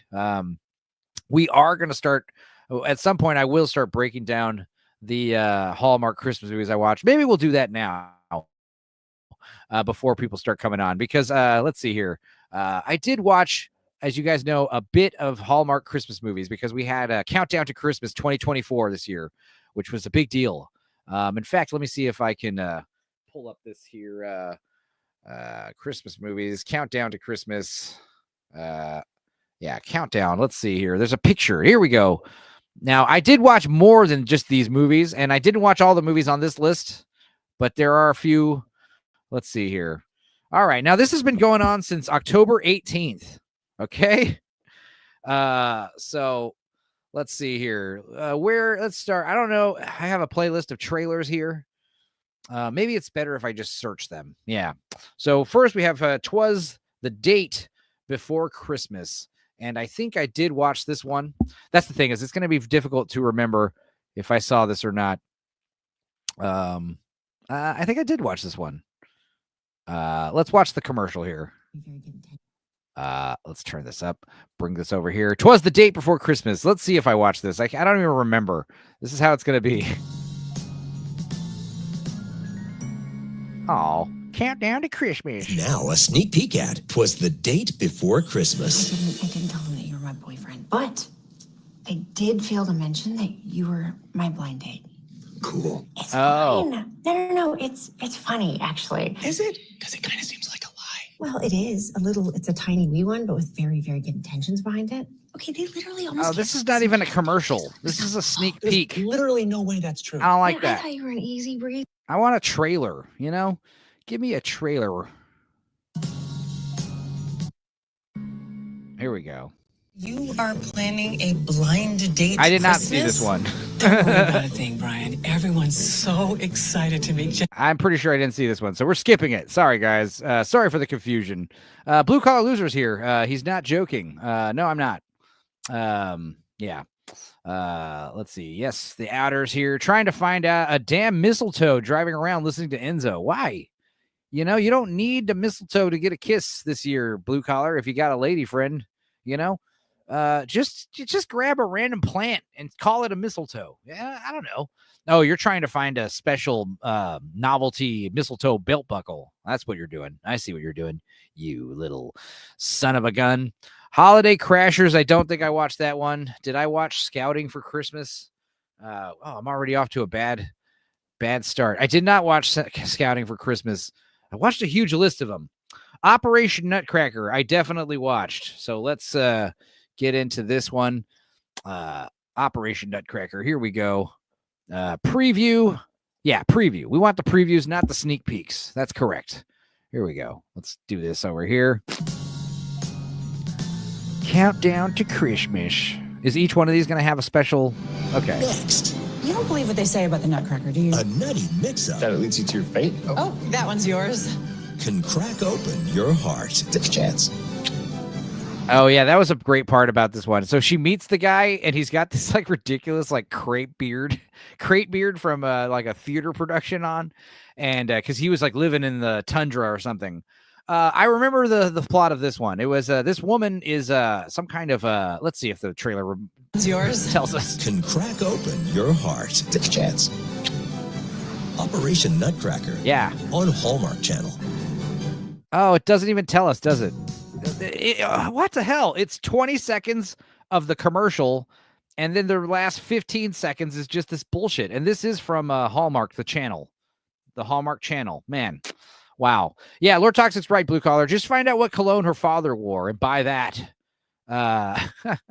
Blue Collar, just say, I know Jay Goodwin. Chicks go wild for that. Yeah, I do. It's blackmail. You know what? That's the cologne. Blackmail. Get it. Blue Collar. I've never heard of blackmail cologne. That sounds racy. Rachel Percy Art says, I've watched most of these Hallmark movies. Oh, cool. Good. I'm glad. People give me a lot of shit because I've been watching these this year. And you know what? They're allowed to do that. It makes sense. Goodwin could sing Silver Barrels in baritone. Yeah. He actually has a falsetto voice, which is funny. Toxic, I use cigarettes. The wife loves it, says Adam Gray. Keith says, I have a neighbor who won his wife is watching all the Hallmark movies. All he yells at is to file her. I'm sorry. I'm not. What? Okay. What's going on? I got a notification. Copa Ex Machina uploaded how Nosferatu was this close to being lost forever. Dude, Copa, he's hilarious. His videos are funny anyway. Funny guy. Copa Ex Machina, if you guys don't know the dude. What else we got? So I did watch the Operation Nutcracker. Now, what it was about was this woman is going to help some rich woman sell some fancy antique, bicentennial age Nutcracker. And she accidentally misplaces it, and they swap it with a replica on accident and send the real one to some little girl in town. And it's basically she's going to get fired, and the son, who's the handsome guy with the crepe beard, he is basically the one that they have to work together and track down this missing, very valuable Nutcracker from antiquity. And of course they do. They find the little girl. It's all stupid. Okay. So It was okay. Now, this next one that we're going to talk about, called The Christmas Charade, this one could be one of the best ones I watched this year. This one actually was a pretty decent plot, and it could have worked as an actual movie. And like I said, if you guys are one of these people that, you know, the significant other is making you pick Hallmark Christmas movies to watch, I would suggest this one, because you might like it. Let's see here. The Christmas Charade. They call it the Heart of Christmas, worth over $10 million. It's the centerpiece at the mistletoe ball. Stop. Go back. Full screen. No. They call it the Heart of Christmas, worth over $10 million. It's the centerpiece at the mistletoe ball. I will be able to figure out who's going to steal it. Remember, it's supposed to be a couple. So much fun. What if we created a Slay the heist? We could let it get stolen. Save the holiday.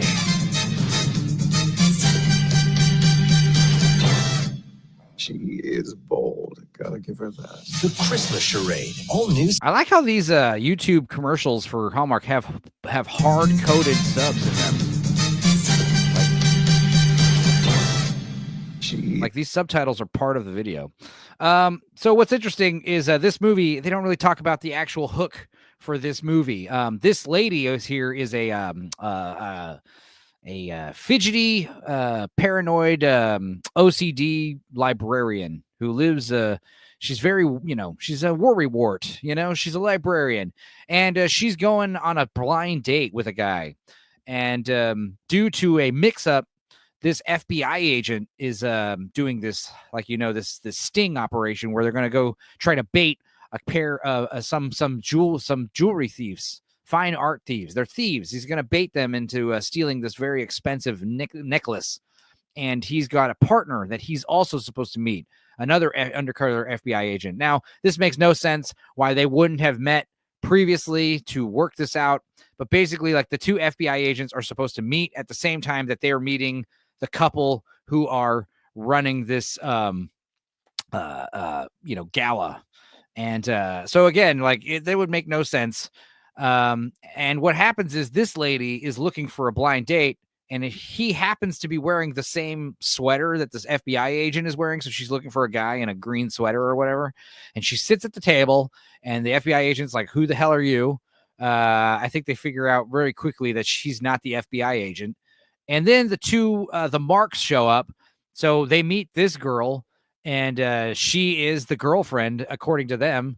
So it's so stupid. So now the FBI is like, well, you met her, so we got to continue with the sting operation. So now this civilian is going to be partnered up with this FBI agent, and the actual female FBI agent, better luck next time. Well, we're going to go ahead and reassign you. That's so stupid. So yeah, they have to do a big holiday heist type thwart. And it turns out that the couple that they were meeting with, the wife is actually the thief. And they don't know that. And neither does the audience. It's a big surprise. But I spoiled it because who cares? You guys aren't going to watch it. And yeah, there's actually some good jokes in this movie. And it actually has this kind of, it's a different Hallmark movie. It isn't the same bullshit where it's actually a heist movie. So that was nice. That was nice. And also what's funny is they have a replica, and they're going to bait the heist people with the replica. But it turns out that they don't get to swap the bracelet with the replica due to security being there, and the actual necklace is stolen, and they feel like they failed. But it turns out this woman, her parents are they run a security company. They sell security systems for homes. Well, it turns out that was a lie, that they were FBI agents secretly, and they actually secretly helped them swap out the necklace for a fake, and the fake was stolen, and they caught the bad guy, and they found it was a whole rigmarole. A lot of twists and turns. Yeah, Jamalama. Well, now I'm not going to watch it, says Jamma. Yeah, of course. I know you guys weren't going to watch it. But yeah, Operation Nutcracker. I would say if we were doing a tier list, this would be up at the top of the countdown to Christmas movies. This one was actually pretty fun. The following one, The 5-Year Christmas Party. Now, this one was actually quite cute. I actually, this is your standard Hallmark Christmas nonsense. But it was done pretty well. It moved me in the cockles of my heart. Let's go ahead and play this one while we're at it. Smilex says he was a special agent Ginger Ghost. She was an evil space dictator. Together they find love through the shared love of shite sci-fi films. It's a B-sides Christmas. Here we go. I think we're going to get really tired of that little intro song by the end of this stream, guys. So Max is here. Falling in love at Christmas. You've had a huge crush on him for 3 years. I'm amazed they tried to have a plot this time. Yeah, some of these actually went pretty well. Here's now. Is hard to resist. No, wait. Something between us. I didn't watch this one. You guys, you have to understand, I'm mixing up the names. Working for us? Let's see if I can find the one that I'm actually thinking of. I didn't see this one. I'm sure it's fine. Let's watch Except for the fact that we can't stop. No kissing. Right. Yeah. Well, no, of course. We both wanted something so bad. No kissing. You know that I'm asexual. You're dating a genderqueer, asexual, non-binary woman. It sounds like a nightmare. Okay. A Carol for Two. What was the other one I watched? Hang on. Let's look this up. I actually have a huge list. Maybe we'll do it this way. I have a list of all the ones I watched. Let's see here. Oh, wait. What is the 12 Days of Christmas Eve? That's the one I got here on the list first. Oh my God, that is not a Hallmark movie. I watched that one. That one had Steven Weber in it. Yeah, I forgot about that one. Let's see here. The 12 Days of Christmas Eve. Steve Weber. Why, guys? You don't want to watch me Google shit, right? That's stupid. 12 Days of Christmas Eve was actually pretty decent, and it had what's her name, Molly Shannon. It's basically a mix of Scrooge, Christmas Carol, and Groundhog Day. It's Christmas Eve. Coming in, Dad? I can't. But there's something about Calvin Carter Today, Latin America. Tomorrow, El Mundo. that leaves others feeling less than jolly. He's your son. You promised you weren't going to work today. Excuse me for trying to close the biggest deal of my life. But this modern-day Scrooge Latin America is ours.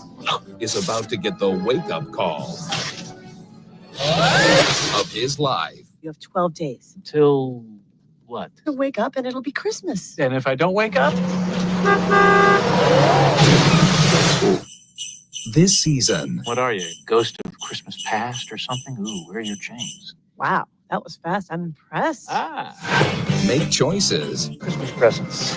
For me, from me. Wow, that was really generous of you. take chances, You are coming over for Christmas, aren't you? Eric expects to see you there. I'll try. and discover the 12 Days of Christmas Eve. Oh, Stephen Weber, Having lived my best Christmas Eve ever. Yeah. You send me back. it's not Alan Tudyk. That's Stephen Weber. And over and over again. I've hacked. Sweet dreams. Alan one. Too loud. Welcome back. Molly Shannon, This best Christmas Eve ever thing. Yeah, It's not a it was okay. destination. It's a journey. I'm bouncing between work and the 12 stream. I was Days so of Christmas confused. Am I gonna make this? At this point, we just don't know. Yeah, this one was not bad. It's not a, obviously it's not a Hallmark movie, so it doesn't count. But yeah, I never heard of it. And apparently there's a remake from recent years with Fraser. What's his name? He crashed a car. Kelsey Grammer. Okay, so this is the one I was thinking was the 5-Year Christmas. And this is actually, I think, from last year. This movie's from last year. That's why it's not on this list. But I actually watched this one. This is not, I don't think this is Hallmark either. It might not be. But this one was decent. Let's see here. 3 Christmases ago, I took a chance on a stranger's text. Hi. And it changed my life. Oh, great American I was Pure alone Flicks. for the holidays. You have been mopey ever since you ended it with Luke. He's engaged. I'll be fine. I'll be fine. Until I'm a not random text fine. changed everything. Who is this? Wrong number. We ended up talking and soon became friends. Hi, Nana. How are you? I was wondering if you would like to join us for Christmas. Addie? Nana, You made it. This is my son, James. Ooh, Hi. handsome. Significant other? No, not well. You should put this up. Take This a leap town of is faith. adorable. That's leave for Chile on the 27th. How long is the assignment? Year? Maybe more. We actually got one of those Leave for now. Chile on the 27th. How long is the assignment? Year? Maybe more. For a new chance at love. Okay, guys, see, here's the thing. You're gonna do a font. This is more type crimes right here. First of all, you gotta decrease the kerning so that these tails, this is supposed to be a script font, a cursive font. So we want the tails of these letters to connect to the next letter. So you want to decrease the kerning. You probably want to set it to 0. You also want your kerning set to metrics instead of optical. Also, you don't want to do a stroke, an outer glow, and a drop shadow all at once. Usually you want to pick one. And because this is white snow on a white background, you probably just want to do white text with a drop shadow, or maybe a black stroke. Okay, just that's some more graphic design pointers from me. Isn't it funny how a wrong text led to all of this? Did you see that? A shooting star. Make a wish. Oh, now this movie's not really doing this. See, this is proper kerning. This is what we call proper kerning. So kerning is the space between letters, and you remember it's called kerning because if it's done wrong, it looks like the word chemming. The R and the N look like an M. But also leading is the space between lines of text. So kerning is letters, leading is sentences. There you go. Cheers. Tell him that you Just can't a stop text thinking away. about him. Long distance relationships Girl's cute. never work. Yeah, that's the thing about the Hallmark movies is there's a lot of hot ass actresses starring in them. Are you afraid This isn't a of Hallmark one, having- but still. And this guy, I mean, I'm not into dudes, but if I was, a good looking guy. It's never too late for true love. All right, 'Twas the Text Before Christmas. Now, this movie doesn't really explain why this is cool. Like you said, Nana texts the lady, wrong number, and they have a conversation with each other, and they kind of develop a friendship. And then out of kindness, Nana invites girl to Christmas. And it's like, sure, I will come because I don't have anything else going on. Well, what's interesting is this movie takes place over the course of 3 years. That's why I was getting confused with the 5-year Christmas party. This is the 3-year Christmas party. And she shows up the first year, meets the son. There's obviously instant, sexual attraction, but they're both taken. And then, or I guess one of them is taken. That's what happens. She's single. The guy is dating a girl, and it seems like they don't like her, the family. Then the second year, she goes to the Christmas with Nana again because they had so much fun last time. This is just like that Real Story with Thanksgiving, except instead of Nana talking to a young black man, they turn it into a sexy white woman, which upgrade in my opinion because I'm biased. Northern English Bastard is here. Hail, you beautiful bastards. I need a catchphrase. I need a slogan like Northern English Bastard has, He has Lego hair. I hate him. Yeah, he does look like a Lego figure, doesn't he? Philly Phil, how when Enzo is bored? He turns into Goodwin and start teaching us about his work. Yeah. Guys, you don't understand. He's the local carpenter / tree farmer / good dude, and she can't resist. Well, like I said, there was a good back and forth because the second year they do the meetup, she is now dating someone and he is single. And it's obvious that she is like not happy with the guy because he is too focused on his work and not spending time with her, obviously, because she goes to the Christmas dinner alone to meet Nana. But then the third year, they're both single. And what's also cool is Nana is a widow. And the reason why she stays at this dude's house in the first place is she is going to stay at a local inn. And she meets the kindly old shopkeeper who is also single. So by year 3, Nana and the shopkeeper are a thing. And he proposes to her. So it's cute when old people are sexually active and dating. But yeah, I guess because love is in the air and everyone's kind of just telling them, like, you guys go work and try it out. And they're both supposed to work like out of country. They both have prospective jobs in other countries the third year. And homeboy's like, fuck that. I'll go to Australia with you. Let's start dating. And this is just like many Hallmark movies. It ends on the first kiss. They have a first kiss together and then credits. So yeah, this one was actually pretty cute. It didn't upset me, but again, it doesn't count because it wasn't a Hallmark movie. So sorry to see that.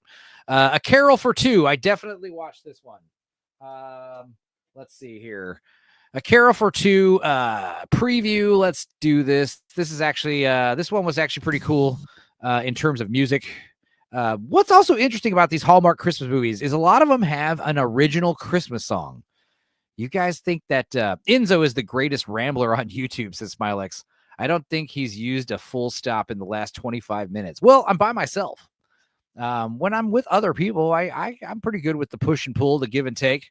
I do try to steer my show and talk a bit more on my show. But when I'm on other people's channels, I can shut up.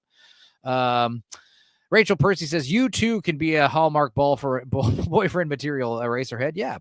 Eraserhead says, damn, now I want to be the local carpenter tree farmer, all around good dude. Yeah, you should. It's a good aspiration. Argentum says, I was just about to say it's cute when old people fall in love, and you ruined it. Yeah. Guys, old people are allowed to have sexual, they're allowed to be sexual creatures, you guys. This is something that's common in retirement homes, old folks nursing homes. A lot of sneaking around in different people's rooms and fucking and STDs and stuff. And because most people that work in old folks' homes don't want to even think about that stuff, they kind of just pretend they don't notice. So, yeah, I know this because I had a roommate who worked at an old folks' home nearby. And yeah, I'd get all the gritty details. He does ramble with the best of them, says Jamma. Yeah, well, also, I'm drinking coffee right now. I just woke up kind of late today. I slept in till like 1:30. Started my day with some coffee and some streaming. So I'm pumped.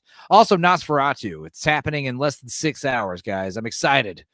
Eraserhead says, you know what, Rachel? Pass. All right, here we go. Carol for Two. This one was actually okay. Let's see what they say. This is Violet. Alex here is going to show you the ropes. To make it on Broadway, they'll have to sing for their supper. We should probably choose a song for our duet. We need to bring our A game. All I've got is A game. A Carol. All I've got is A game. On Hallmark Channel. You know, that guy wasn't lying. I bet this guy crushes pussy or ass, depending on his sexual orientation. But yeah, this one was decent. A young lady who is failed Broadway singer. She doesn't tell her parents that she didn't get the part, or no, she's aged out of the Broadway play she works on. And basically, to get some money, she decides to work at this struggling cocktail bar that focuses on, show tunes and stuff. It's like near Broadway. So she starts working here, and the young man here is an aspiring singer-songwriter who lives with a cousin who's a little slimy dildo. And it's funny because the handsome singer guy, he's kind of got this thing with his ex-girlfriend going on where, they're not together anymore, but she's still involved in his life. They're still friends. And the cousin is like kind of smitten by this new cocktail waitress. So he kind of calls dibs on her. And the cousin's like, yeah, go for it, man. They try to go on a couple dates together, and it's clear that they're not working out. So what the cousin does is he asks the sexy, handsome singer cousin who shares an affinity for Broadway. They have common interests with each other. Hey, I want you to tell me what I should tell her. She says she's into musicals and you're into that musical crap. So tell me what I should say. So they're kind of doing the Roxanne thing where he is, kind of giving him his pointers, his answers to questions, and the cousin is answering with his cousin's history and answers, and she's like falling in love with the cousin, but she doesn't realize she's falling in love with the coworker who they have to work together on these little numbers they do at the cocktail bar. And it kind of builds up, and you realize like the cousin gets found out. He kind of confesses like, hey, you should actually be with my cousin. He's the guy you're actually into. And also the father finds out that the girl is not working on Broadway. She's working at this little this little cocktail bar, and he supports her anyway because these girls, this couple, they actually write a really sweet Christmas song together, a new one. That's the thing they do at the big finale, because they have like someone from Broadway who's going to be watching them, or maybe he's with a recording studio or something. They need they're trying to look for talent, and these two decide, instead of doing an old staple, they write a new Christmas song, and everyone loves it, and it's all happy ending and kissing and stuff, and it's all that good stuff. Everything works out at the end, like all these Hallmark movies. But what it has to be commended for is some great singing, some great choreography and numbers, performances. And a decent new Christmas song. You think like, oh God, a new Christmas song is probably gonna suck. It's like, no, this one actually was not bad. So yeah, I'd have to say Carol for 2, decent. It wasn't nearly as good as Christmas Charade, but still pretty darn good. Our Holiday Story. Now this one I did watch also. Let's see here. Not Our Hood, Our Holiday Story. Let's see, not the sneak peek. I want the preview. The sneak peek is just like a weird scene. Now, this one's cool because this one takes place over the course of several decades, and it intertwines with the past. Let's continue with our trailer here. So how did you two meet? Actually, it's a pretty funny story. Is he taken? It's all yours. We met, got separated. Oh, no. And again. It's you. It's you. Got separated again. No. How do you plan to find her? Oh. And just don't say fate. Destiny. Basically, how you met was A total mess. serendipity. Our Holiday Story. Only on Hallmark Channel. Yeah. So Our Holiday Story was actually pretty all right. Lord Toxic, Mother of God, he's doing the Hallmark films. That's it. I'm taking the piss out of you. I've been saying all month, like, I'm going to do one of these Hallmark streams, okay? I'm going to, kind of do a wrap up of all the holiday movies I've watched this Christmas. So this is not a surprise to anybody.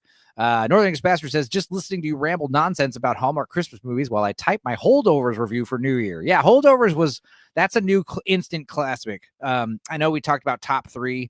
I would put Holdovers easily in the top 10 Christmas movies of all time now. It's definitely worked its way up there. If you guys haven't seen Holdovers from last year, it's a damn fine film. That's the reason why I did my curmudgeon stream last year. I was inspired.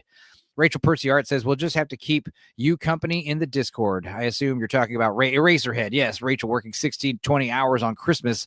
Holy shit.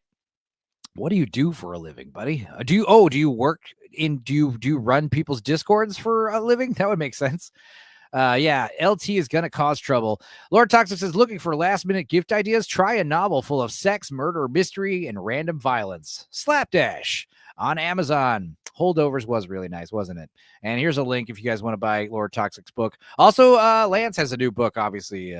101 Movies, Silver Screen Journeys. So, yeah, Our Holiday Story is actually pretty interesting.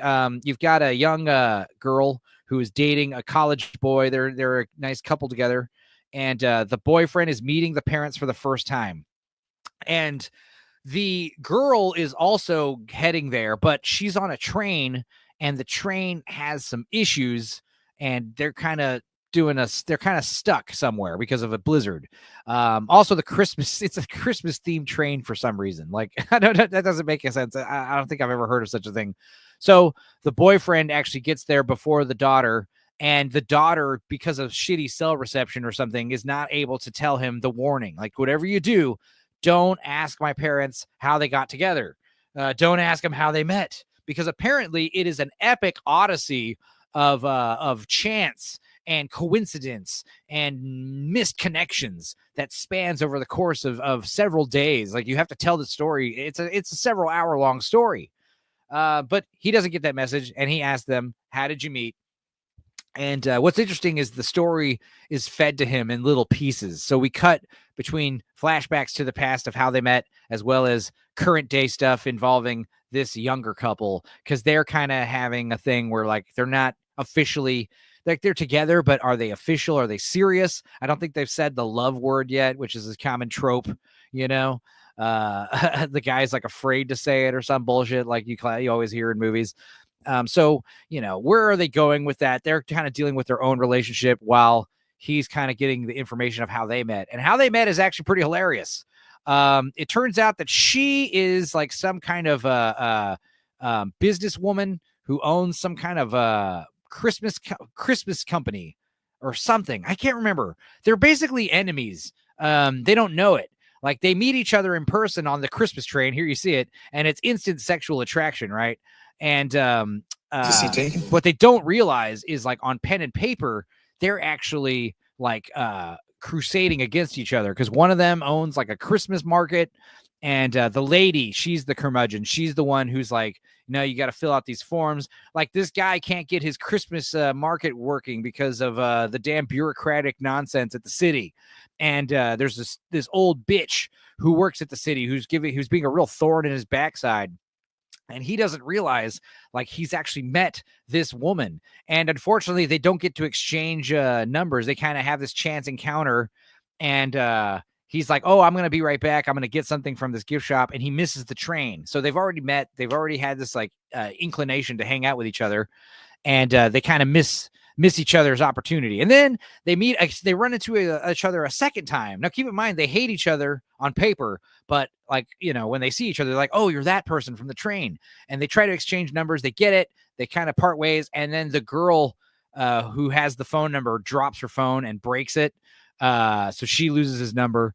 And then there's like a lot of back and forth right here where, you know, they're almost like about to meet each other.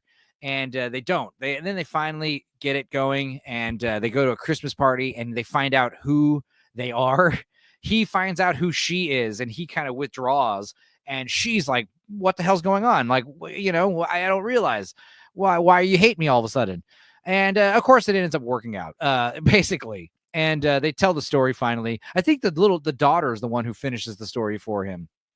So, yeah, it was okay. Retropolis now says one of my ex-girlfriends had a crushed pussy. It looked like a baggy Halloween mask. What? Are you talking about a cat? That ew. Okay. It's you. You got separated again. No. All right. Yeah, our holiday story. That was like more standard Hallmark stuff that you're kind of used to seeing, I would say.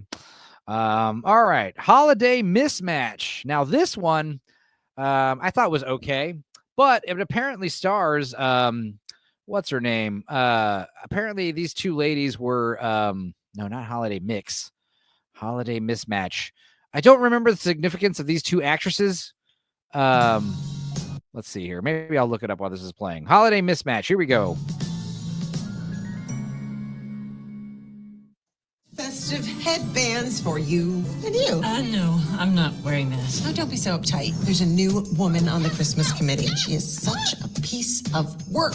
He is so cute. I found your dream girl. 2 kids unlucky in love. This is going to be fun. I'm excited. 2 meddling mothers. This is my mother, Barbara. Lauren is your... Oh, okay. I remember. These two are both from Sabrina the Teenage Witch. That's what it is.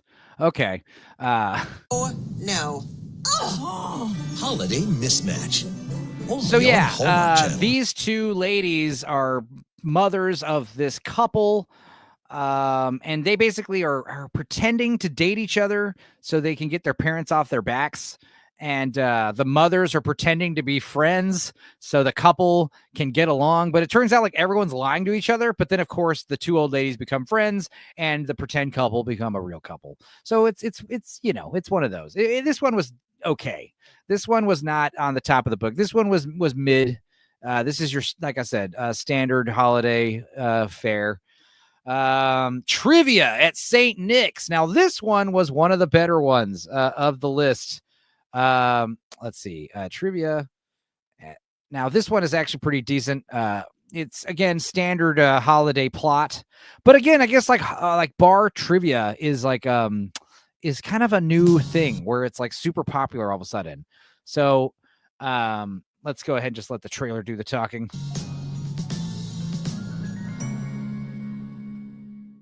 Welcome to the trivia tournament. The plan is to study trivia. I think it's time for a change of tactic. He's a very effective motivator. Trivia at St. Nick's. These are the worst trailers ever, guys. They don't give you any idea of what these movies are about. I guess the idea is like, who gives a shit what they're about? The people that are watching them are going to watch them regardless. So you know? But yeah, Trivia at St. Nick's, guys, this is a great story. You've got this this super I guess what's the word I'm looking for? This lady's kind of uptight. And they all work at a college. They're professors. And one of the things is it's Christmas break. So one of the things they like about Christmas break is the students go home and they get time off, but also there's this tradition where they go and do these Christmas bar trivia thing at this local pub. And it's her and a team of other professors at the school, plus this handsome, not handsome, this kind of what's the word I'm looking for? Conceited, kind of intellectual professor. He's like a very astute, studying guy. And our young lead here, she's got quite a crush on him. She's interested in him. But guess what? He took on a new assignment this Christmas break to go to Puerto Rico or somewhere and do some kind of a thesis, dissertation, something or other. So he regrettably informs her that he will not be partaking into the holiday Christmas trivia thing, and therefore she will not be able to pursue a romance with him because she's got a crush on his big brain. So she's kind of like, damn, we're not going to be able to compete because we don't have a complete team. Well, guess what? There is a new coach for the athletics department, and he actually got the team to the championship this semester. So he's actually pretty all right guy. The plan is to study trivia. This handsome guy. He's very handsome, and he's a sporting guy. So she instantly hates him because, you know, he's probably a big dum-dum. But he does show at one point that he has some kind of Christmas knowledge. He like in passing in conversation kind of drops some trivia. And they also realize like, oh, but he can also fill in the trivia section for sports because we all suck at sports. So, you know, against the ladies' wishes, the other team members are like, fuck that. This coach is coming on the team and we're going to go dominate at trivia. Well, it turns out that she kind of misjudged him. He's actually a very smart guy and knows quite a bit about Christmas. And they basically are becoming a romance very quickly. And unlike a lot of Hallmark Christmas movies, where they save the first kiss for the last 5 seconds of the movie, they kind of start dating like early on, like in the middle point of the movie. And she's like very happy. She's like, you know, I can't believe I misjudged you, and I'm really enjoying time with you. And he's like, well, I got a great date. Now, Q, you have to understand the Christmas trivia thing is like multiple rounds over multiple nights. And they do have this like kind of rivalry with the other team who's also trying to win. So it's very important to her that they win. But in the smittenness of love, she decides to go on this fancy date, out to the Christmas tree farm or whatever, like an hour out of town. But don't worry, we'll definitely get home in time for the trivia. But of course, the car breaks down and there's issues and they're late. And the girl basically loses her cool. Like, what the fuck, dude? I should have never gone on the date with you. We're going to miss trivia. And, you know, it kind of puts a sour taste in everyone's mouth. But guess what? No hard feelings. They forgive each other quickly and they compete in the next round because it turns out that the team did pretty good without them. And they still win the trivia and all that other shit, you know? So it wasn't so bad. My favorite Christmas Day watch is Clitty Clitty Gangbang, says Retropolis Now. Yeah. Okay. Merry Christmas indeed. Trivia at St. Nick's. Even though it is a pretty standard fare Hallmark Christmas movie plot, I don't know. It was actually a decent story. So I'd put that in the good period, good section of the tier list. Now this one right here, Santa Tell Me. I did watch this one. Hallmark movie. There we go. This one was not bad either. This was actually a pretty anytime the Hallmark movies deal with supernatural stuff like actual Santa Claus and actual magic, those are actually really rare. But when they do happen, it's fucking sweet. So here we go. Let's see here. Sneak peek. No, I don't want a sneak peek. I want a preview. Damn it.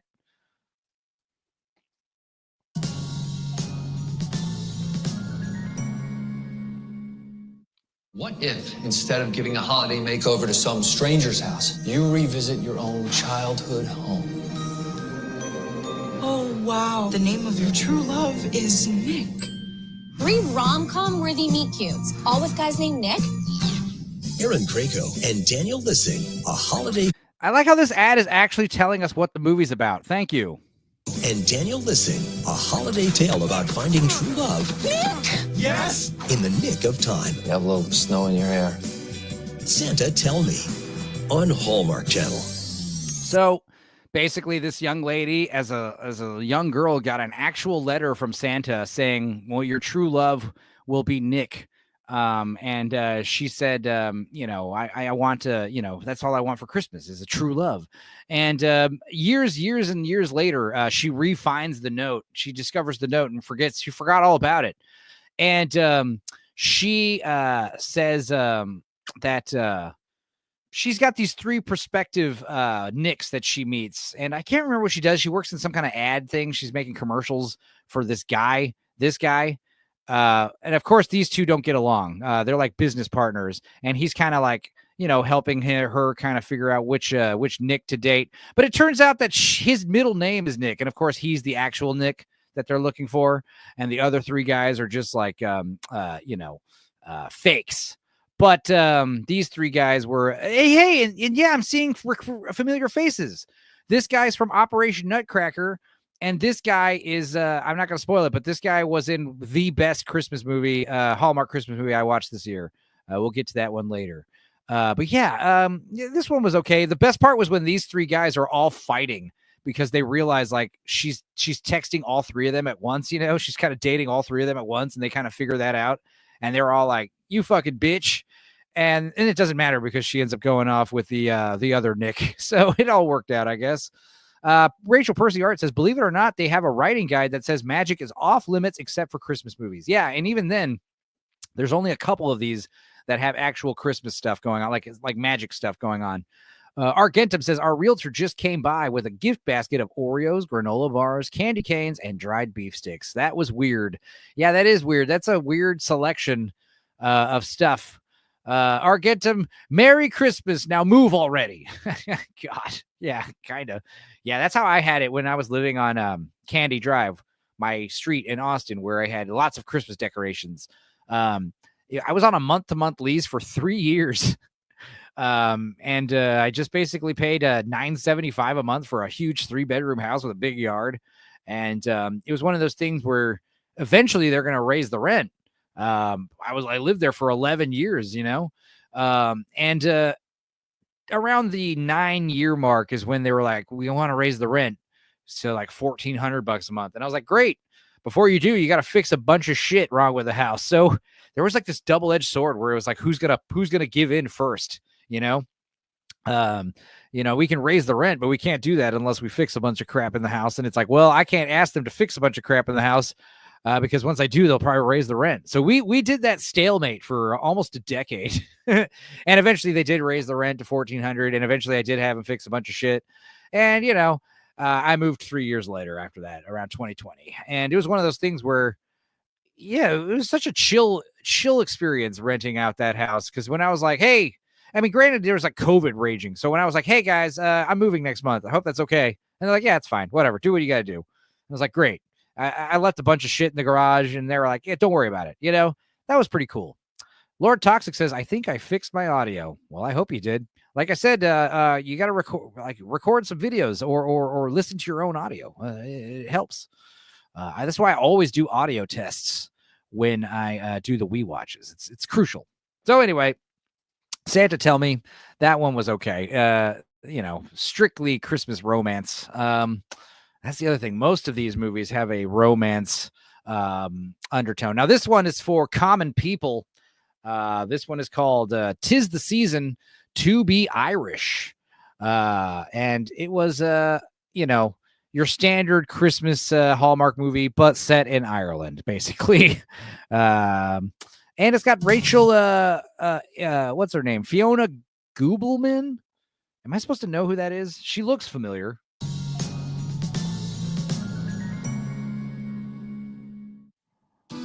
My mom said that Ireland is where wishes come true. Give you a lift to your cottage?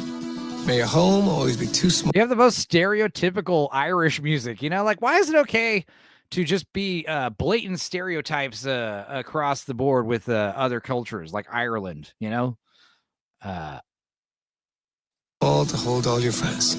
Look, that's you. Her Christmas wish was a wash. It's got character. But could it still be home for the holidays? Is this where a kiss under the mistletoe comes from? You could be the place that I want to return to over and over again. 'Tis the season to be Irish. Part of Countdown to Christmas on Hallmark Channel. So, and of course, they got the green backdrop for this one. But yeah, Lord Toxic's going to go live in 10 and talk about Taylor Sheridan movies and shows. So if you guys are interested in that, do that. Let's see. And yeah, we'll see if Lord Toxic fixed his audio finally. So this lady basically buys a property in Ireland that's a decrepit building with no electricity or heating or anything. And this guy sells it to her. And I don't know. They eventually hook up. It was okay. Not a lot going on plot wise. Yeah, this one was okay. It was decent. Like again, none of these Hallmark movies upset me. None of these Hallmark movies were offensive or terrible. So there's that going for it. Yes, bagpipes and mixolydian scales. There you go. Yeah, that's the best Christmas music right there. All right, this other one is for all the Indian people out there. Christmas with the Sings. How do you say that name? Yeah, Christmas with the Sings. Let's see here. Preview. This one's okay.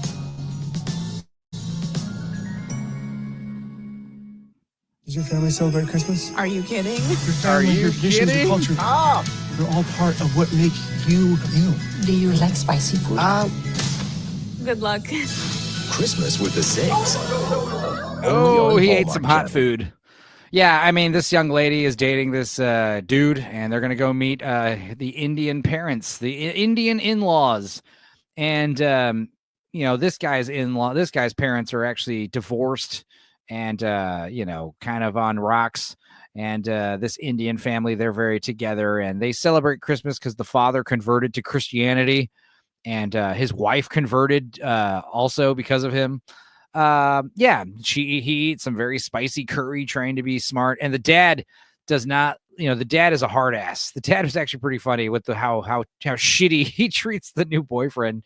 But you have to understand, he's just kind of putting you through the test, you know. He's just trying to, you know, give you some shit to see if you crack under pressure or not. And I don't really remember a whole lot about it, to be honest. So it's not a good sign.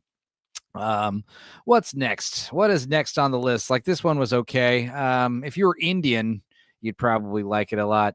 Oh my God, this next one was definitely A tier. It's called Jingle Bell Run.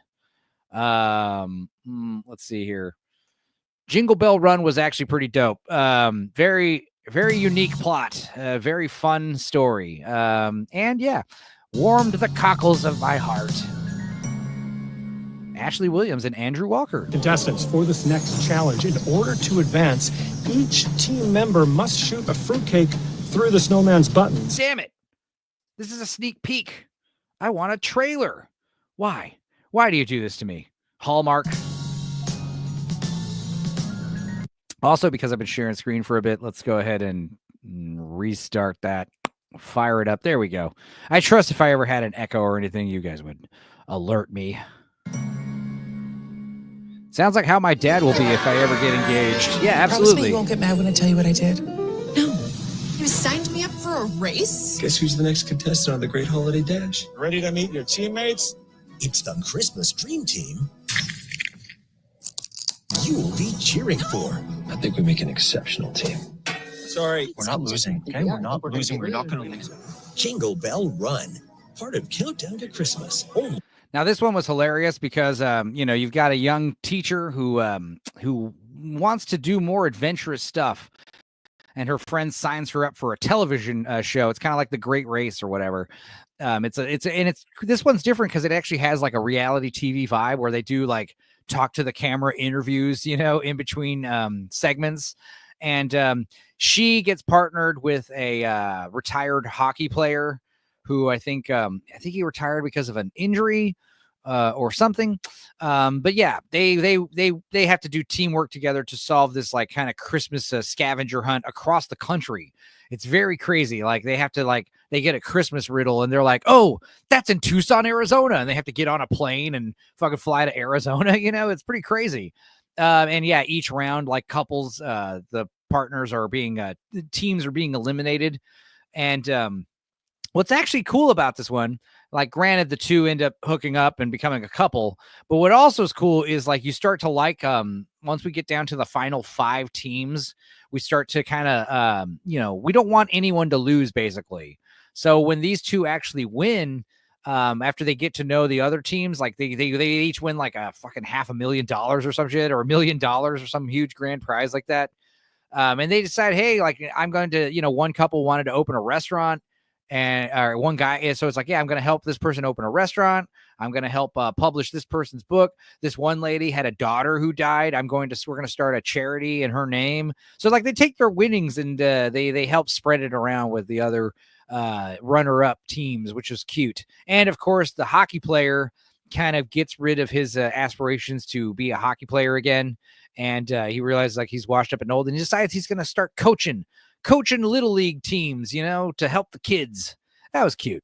But yeah, it was a pretty fun movie and a lot of ridiculous mystery solving. Like that's the real the huge leaps of logic. Remember the South Park episode where they're doing the canceled episode and they're trying to figure out the alien stuff. They go meet Jeff Goldblum, and it's like, you know, they get a random keyword, and through some crazy leap of logic, they figure out like where they're supposed to go, where the next scavenger hunt takes them. All that stuff was hilarious. All right, next one I watched, Confessions of a Christmas Letter. This one stars that one lady from The Office, the blonde crazy one. What's her name? And I guess she got a little old and gained some weight. And so I didn't even recognize her at first. Let's see here. Only on Hallmark Channel. This year, we're finally going to make the Wall of Fame. It's winner takes all This is the moment. in the ultimate Christmas competition. I think we're going to need an expert. So I traveled all this way to write a Christmas card. Letter. Angela Kinsey stars. All hands on deck. Let's go. Desperate times call for desperate measures. At least you make it look cute. Confessions of a Christmas Letter, part of Countdown to Christmas, only on. Okay, so this young lady is trying to win a annual Christmas card writing competition, and she decides to secretly hire a professional author to help, and he doesn't realize that when he goes over there, and he realizes like he has to stay with the family, but also like he doesn't really understand the Christmas hubbub. So it's like a double-edged sword where, you know, she's trying to write this great Christmas card with the help of this guy, but also she's going to this guy's going to kind of learn the magic of Christmas by hanging out with his family. And it's great. The ending's fun because obviously he ends up hooking up with the daughter. There's always a romance involved. And he, you know, writes a great Christmas card for her. And the Christmas card's like, yeah, I kind of discovered the magic of Christmas hanging out with this awesome family. But what she does is she keeps that card and writes her own card, and that card wins. So it all worked out in the end. And it's just a stupid ass movie. You know, why would the guy live with them? You know, it's just everyone's just like obnoxiously into Christmas in this movie, you know, the kind of people you kind of would love and dread to meet at the same time. So that one was decent. Christmas on Call. Now this one was actually interesting. This is a different type of plot. This was basically a mix of ER or Law and Order, but as a Christmas movie. Let's see, Christmas on Call. It's people working at a emergency room hospital. The idea is nobody gets a day off. You know, Christmas, we still work on Christmas. You know, and this is the only movie with an interracial couple. Hallmark is usually not big on the race mixing or the gays. It's almost always white heterosexual couples. There are a couple homosexual. There's like 2 homosexual couples in all the movies I watched this year, and both of them are like supporting characters. They just kind of threw a couple gay people in here randomly, you know, just to kind of like, all right, there you go. But this is the only movie where you got like a interracial couple happening, which is like, I don't know what Hallmark's trying to say here. Yeah, some of these titles are rough, says Eraserhead. I mean, it's like porno movies. Like at a certain point, like every title's been used, you know? Like I feel the same way. Knowing that you make a difference is what keeps us going. Oh, Philadelphia is starting to feel like home. Christmas on Call, part of Countdown to Christmas. Only. You know, I don't even need to tell you guys what it was about. You saw it's paramedics and doctors on dealing with Christmas stuff, you know? So it was fun. It was decent. This one could have been an actual, you know, movie released in theaters. If you had spiced it up, gave it a couple of curse words and stuff, made it more adult. This could have been, it was a decent plot premise. The next one, I did not watch 3 Wiser Men and a Boy. And the reason why I didn't watch it is apparently it's a sequel to 3 Wise Men and a Baby, which I had never seen.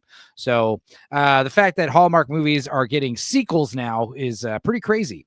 So To Have and To Holiday, I don't think I watched that one, but I am going to talk about this one, which is not on the list, or this is the one I've talked about before. Are these Hallmark movies?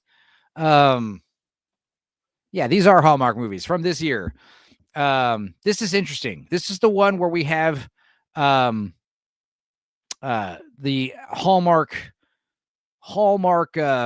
cinematic universe. Now, one of these movies is on YouTube in full, which is interesting. The Unwrapping Christmas Collection. That's what I want to see. I want to see all 4 trailers at once. Okay, so these are 4 movies that take place congruently with the same actresses returning in recurring roles. Nerdy Film Girl is here. Hi, everyone. Christmas tree, film camera, champagne glasses. Hello, Nerdy Film Girl. How are you? Glad you're here. How's it going? Merry Christmas. Are you going to go see Nosferatu tonight or tomorrow? I am. I'm excited. Yes. So this is the Unwrapping Christmas Collection. What are the 4 titles here? We've got let me see. Let me pull them up right here.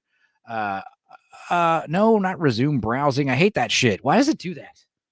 Unwrapping Christmas movies. Here we go. Let's see. The collection. This is what we want. We're going to pull them up. There's 4 of them. So the first one I watched was this one. And it's called Mia's Prince. And I won't tell you about what they're about. And then I watched this one, Unwrapping Christmas, Lily's Destiny. And this is where I kind of started to piece together, oh, these 2 are like connected, like as if the poster art wasn't a cue and the title. Because I thought, you know, you start forgetting the names of these movies, you know? So you're like, Unwrapping Christmas. I think I remember one being called that. I also think I remember one working where they work at a Christmas wrapping store.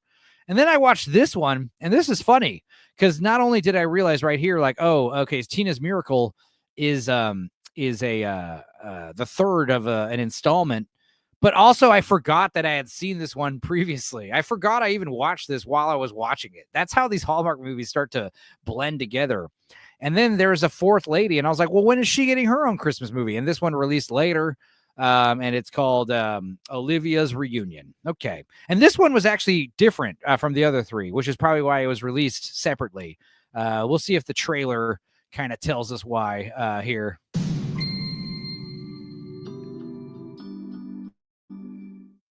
It's officially the holiday season.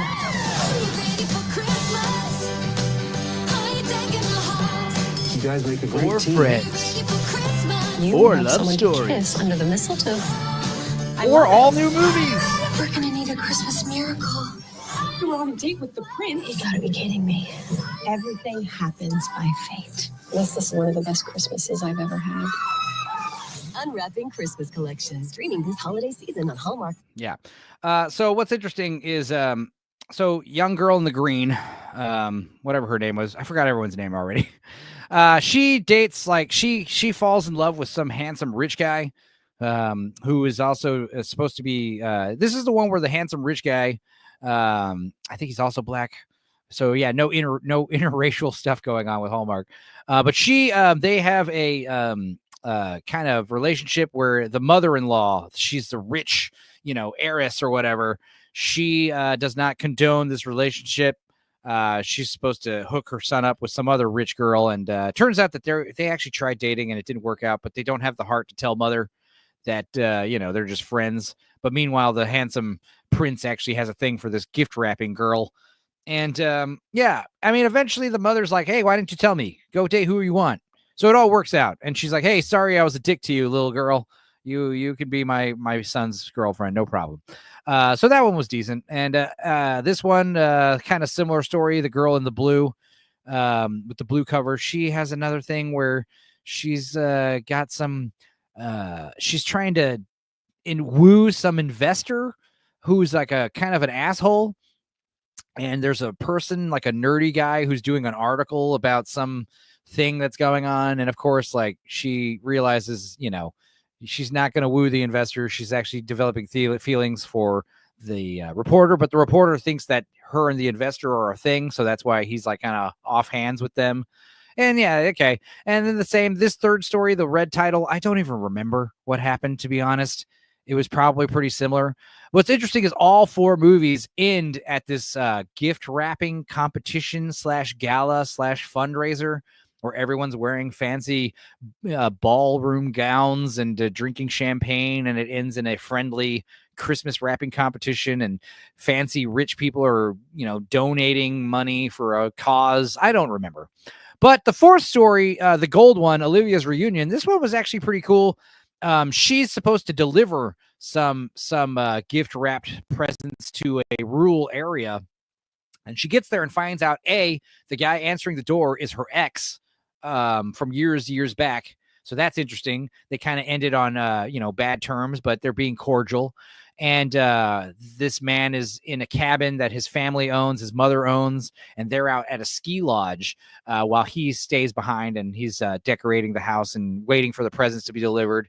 Because everyone pays like fancy companies to do fancy gift wrapping delivery services, right? I've never heard of this before, but I guess that's what happens when you're super rich.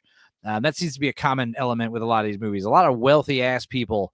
But what happens is she goes to the cabin, and she's got to hurry back because there's a big storm coming. And it turns out that the weather was wrong, and the storm gets there a little sooner. So she gets snowed in and has to retreat back to the cabin. And meanwhile, the handsome ex who's at the cabin, his family is stranded at the ski lodge for 2 days. So she's like stuck at this ski lodge for 2 days with her ex. And of course, they end up, rekindling their romance and all that stuff. And of course, the snow lifts up at a certain point, and they make it back in time for the gift wrapping thing. It's a fucking Hallmark movie. Nerdy Film Girl says, I tried to watch Hot Frosty recently and I had to fast forward through it. It's a shame because the cast and concept were good. The script could have used another rewrite, but the direction was so awful. I agree. Now, that was a Netflix movie, and I've said this before. There was also the Netflix one about the Chip and Dale's dancer, fucking the Merry Gentleman. Netflix is evil. Like, that's the thing, is like they're trying to do the Hallmark Christmas thing, but it's all centered around lust and greed and all these, like, it's all about just like wanting to have sex with hot people. It's not the Christmas spirit. It's all about selling the temptations of the flesh, And yeah, Hot Frosty was weird because the snowman, when you say, hey, a snowman turns into a man and he's kind of retarded, but he's sexy, that's funny. But the idea that the snowman himself was sexy, like you have like an Adonis, like marble statue sculpture in snow. Like, who made that snowman? Usually a snowman is like 3 balls with a carrot on the face, when you see like a chiseled, like, Michelangelo's David snowman, that's pretty interesting. But yeah, she puts a magic scarf on him and he comes to life. And yeah, it was not good. Rachel Percy Art says Hot Frosty was funny, but certain parts, the cop could have been better. Yeah, exactly. So yeah, these 4 movies were decent. I like how we got 4 movies done in one go right there with Unwrapping Christmas. 2 Having to Holiday. No, I didn't see that. Debbie McComber's Joyful Miss Miracle. I also did not watch that one. A 90s Christmas. Now, this one is also one of the few magic ones. Yeah, here we go. A 90s Christmas Hallmark movie. Preview. Let's see here. $19.99. Now what? Why don't you just enjoy your time here? Christmas party like it's 1999. You were sent back to redo that kiss and have a second chance. Yes. A 90s Christmas. only on Hallmark Channel. So you guys understand this woman is a ad exec. That's a common theme with a lot of these. Somebody works at an ad agency or something, or a website building company or a magazine. I don't know. It's always weird.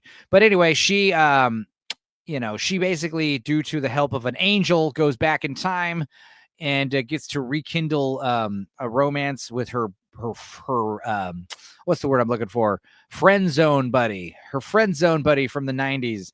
And she gets her bangs back, and she's, NSYNC's everywhere. The internet's brand new. It's a lot of 90s anachronistic jokes, a lot of stuff like that. It's fun.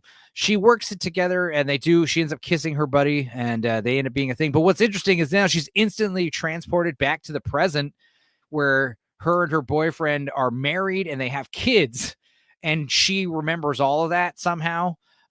It's like she's given a new life, it's crazy. We just had my dinghy.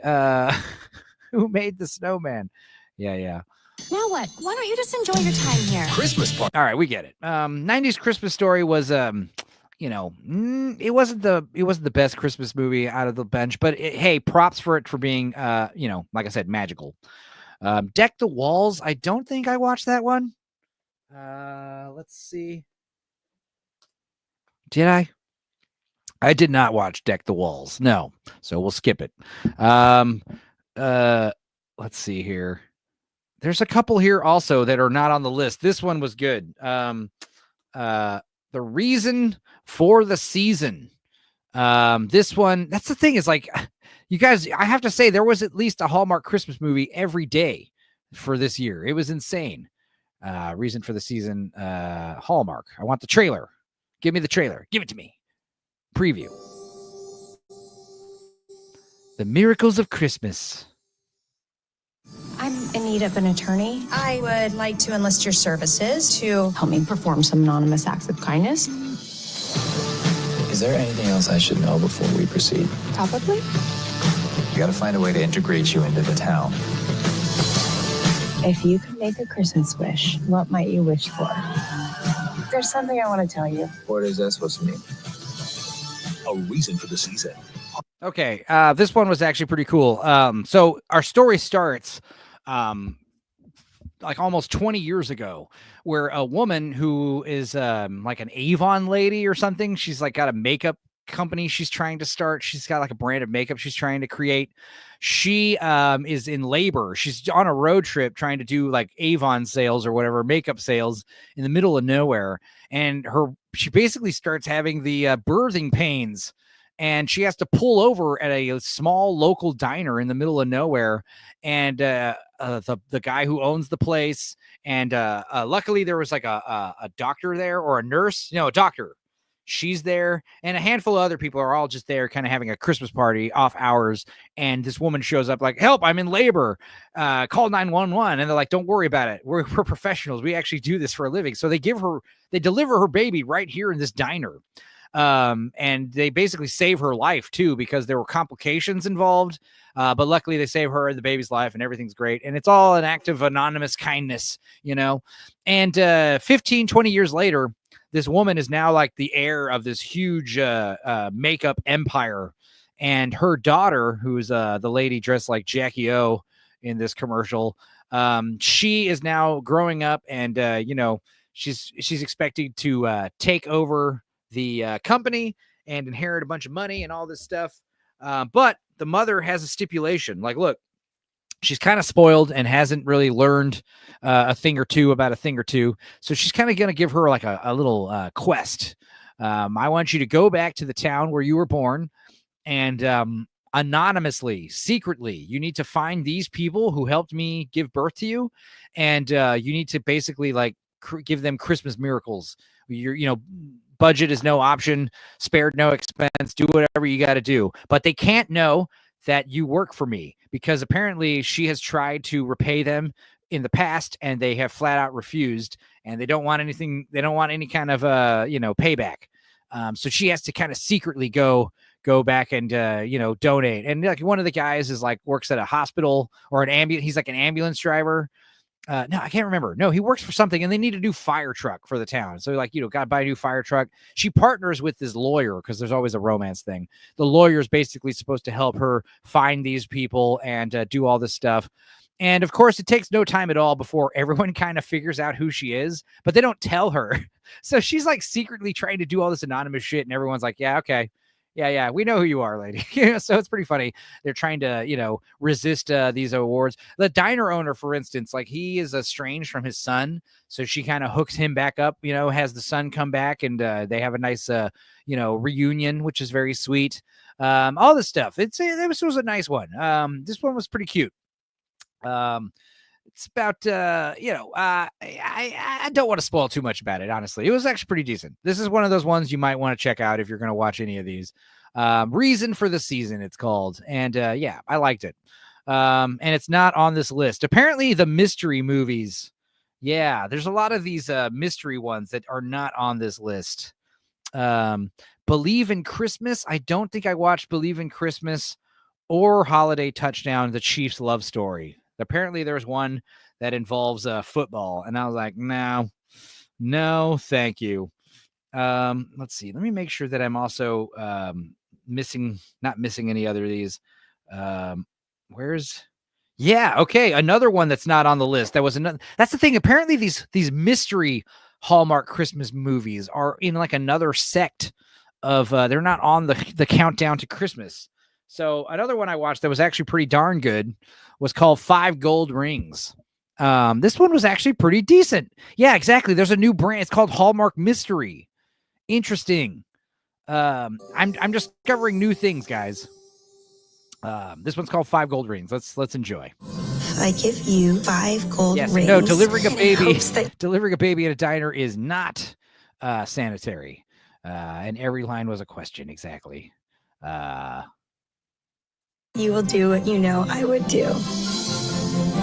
This is Grandma's tradition. Do everything you can to find their owners by Christmas. Christmas is 9 days away. Private investigator. Cool. You're losing precious time. Just gotta have faith. How goes the quest? Oh. I might have found something. 5 Gold Rings. Part of Miracles of Christmas. Only on Hallmark Mystery. Yeah, so Miracle of Christmas on Hallmark Mystery. So Hallmark has, I guess, another channel, and they're doing another branch of Christmas movies there. Adam Gray says, the mystery is why anyone is watching. The stream or the Hallmark movies? Both are mysteries. But yeah, this one was actually pretty interesting. You've got a young lady who has the grandma is, she's constantly, her thing was returning things to people. She would find lost knickknacks and try to find the owners and give them back. So when grandma dies, she gives Audrey like one last mission. He's like, here's 5 gold rings of various sizes and shapes. And I want you to track down the owners and give them back. These are things that I found washed up on the beach or whatever. And you need to find them. So she enlists this private detective who is going to help her. And basically, it's like a mystery. Like, we're going to track down the owners of these 5 rings. One of these rings belongs to like someone's grandma. So the 5th ring belonged to Aubrey. It's actually the 5th ring they find out is like grandma's gift to her. It was cute. It wasn't, very challenging in the mystery department. Kind of like Jingle Bell Run. It's just a very nonsensical scavenger hunt. But still pretty fun. And of course, her and the detective end up hooking up and having hot, sweaty sex in the back of a car. No, I'm kidding. That would be cool, though. No sex scenes, unfortunately, in any of these movies. The Finish Line. I think I watched this one. And yeah, finish like, Finland. And no, I did not watch this one. It's about husky dogs. What's that called? The Iron Will. What's that race called? Starts with a T or something. I can't remember. The Christmas Quest. Now, I did watch this one, and this is another one of these ones that is a Hallmark countdown to Christmas.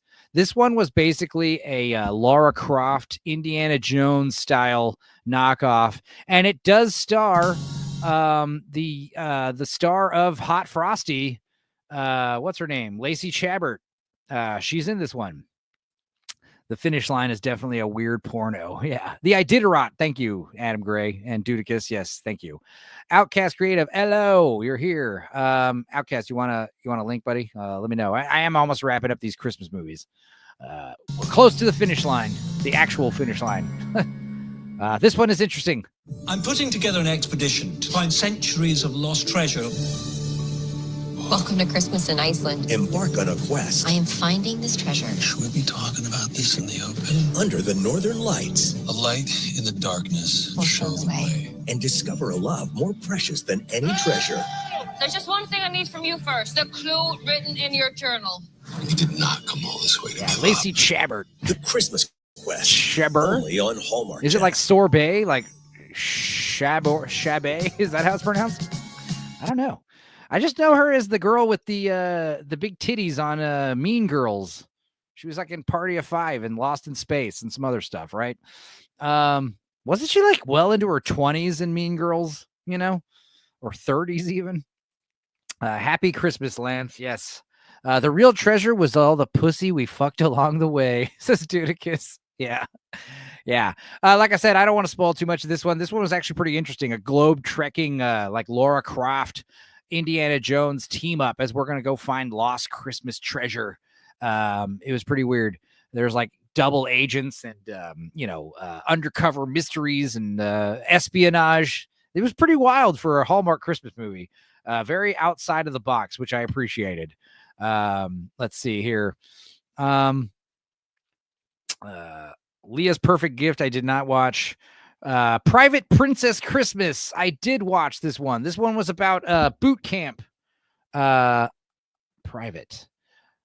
Princess Christmas. Oh yeah, Hallmark is now realizing that YouTube is now realizing I'm searching nothing but Hallmark movies. So now when I put in the words the letter PRI, it literally auto completes to Private Princess Christmas Hallmark. So that's pretty interesting. Oh, and the whole movie is on Natural Fishing BD YouTube channel. So you can watch this whole one in full here. But let's go ahead and enjoy Private Princess Christmas. Looks good on me, right? Before she can take the throne this Christmas, If you want to be queen, you must put in the work. A boot camp. she must rise to the occasion. Let's go, Private Princess. Private Princess Christmas on Hallmark Channel. So this is kind of similar to Reason for the Season. This young princess, if she's to be the next heir of this kingdom or estate or whatever the fuck in England, it's tradition that they enlist in some kind of military training. So she's going to go to this boot camp full of a bunch of, ragtag team of washouts and stuff. And they all got to get whipped into shape. And this soldier guy's got strict rules with no cell phones and all this stuff. And she's kind of a lazy brat. And they butt heads, obviously, at first. And through teamwork and preservation, they kind of realize, like, yeah, there's a time where she almost gets kicked off the team. There's a couple times where, things are they almost fall through. But everything works out. Everyone works through and perseveres, and they do the fancy obstacle course, and they end up hooking up, obviously. Wouldn't it be interesting if there was a Hallmark movie where nobody ended up being, like, everyone was just platonic? Like, is that a thing? I don't think so. But yeah, this one was okay. Again, a nice change of setting, at least. So there's that going for it. Hanukkah on the Rocks, I did not watch for obvious reasons. It's not a Christmas movie. Leah's Perfect Gift, I also did not watch. I don't think I watched Sugar Plumbed, did I? Did I watch Sugar Plumbed? I did not. Good. Now there was one about hot cocoa. What? No, it was a fudge. It was fudge. It was a fudge movie. The fudge recipe. What was that one called? No. Was it even a Hallmark movie? Christmas movie. Oh, it's called Christmas, Love, and Fudge, I think is what it's called. Let's double check. This is riveting, guys. I think this is it. Oh, here's the full movie. No. Where? What? Oh, where? Let's see here. This is bothering me. We'll go ahead and play another Christmas commercial here for this. I don't want to do Santa Claus just yet. We'll do Following Yonder Star.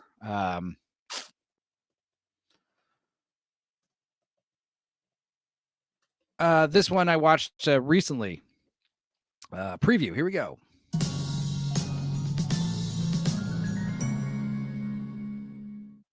Happy holidays. This Abby Fontaine. What do you think brings her to Vermont? A Hollywood star on a holiday getaway I don't think I've ever felt this lost. I'm gonna lay low. might get more You're laying low in Vermont during Christmas? than she ever imagined. Come on, we are Christmas. Lately, I don't really know where home is. Before I came here, I actually prayed for hope. Were your prayers answered? Following Yonder Star. Okay, so this one is about a actress who stars in a series of Hallmark Christmas movies. She actually stars in like a Christmas show where she plays like America's like mom, but it turns out in reality, she doesn't have any kids, and she actually doesn't like Christmas that much. But she ends up having a freak out at a retail store, and it's caught on camera. A bunch of people recorded on their cell phones, and it's kind of a PR disaster. Everyone kind of knows her now as a Scrooge, like you're like, oh my God, America's Christmas mom is actually not into Christmas. Oh no. And she kind of has like a huge crisis of identity. So she retreats to a small town and stays at a local inn, like most of these movies do. And basically, she meets this handsome young guy who is a widower, and his dead wife was a huge fan of hers. And he runs this inn, and it's very Christmassy, and he does that all because in honor of his late wife. And he also has a daughter who, is motherless. And she kind of, they basically start hitting it off right away. He's kind of like, yeah, I'm going to date this hot actress, why would I skip that out? Why would I skip on that opportunity?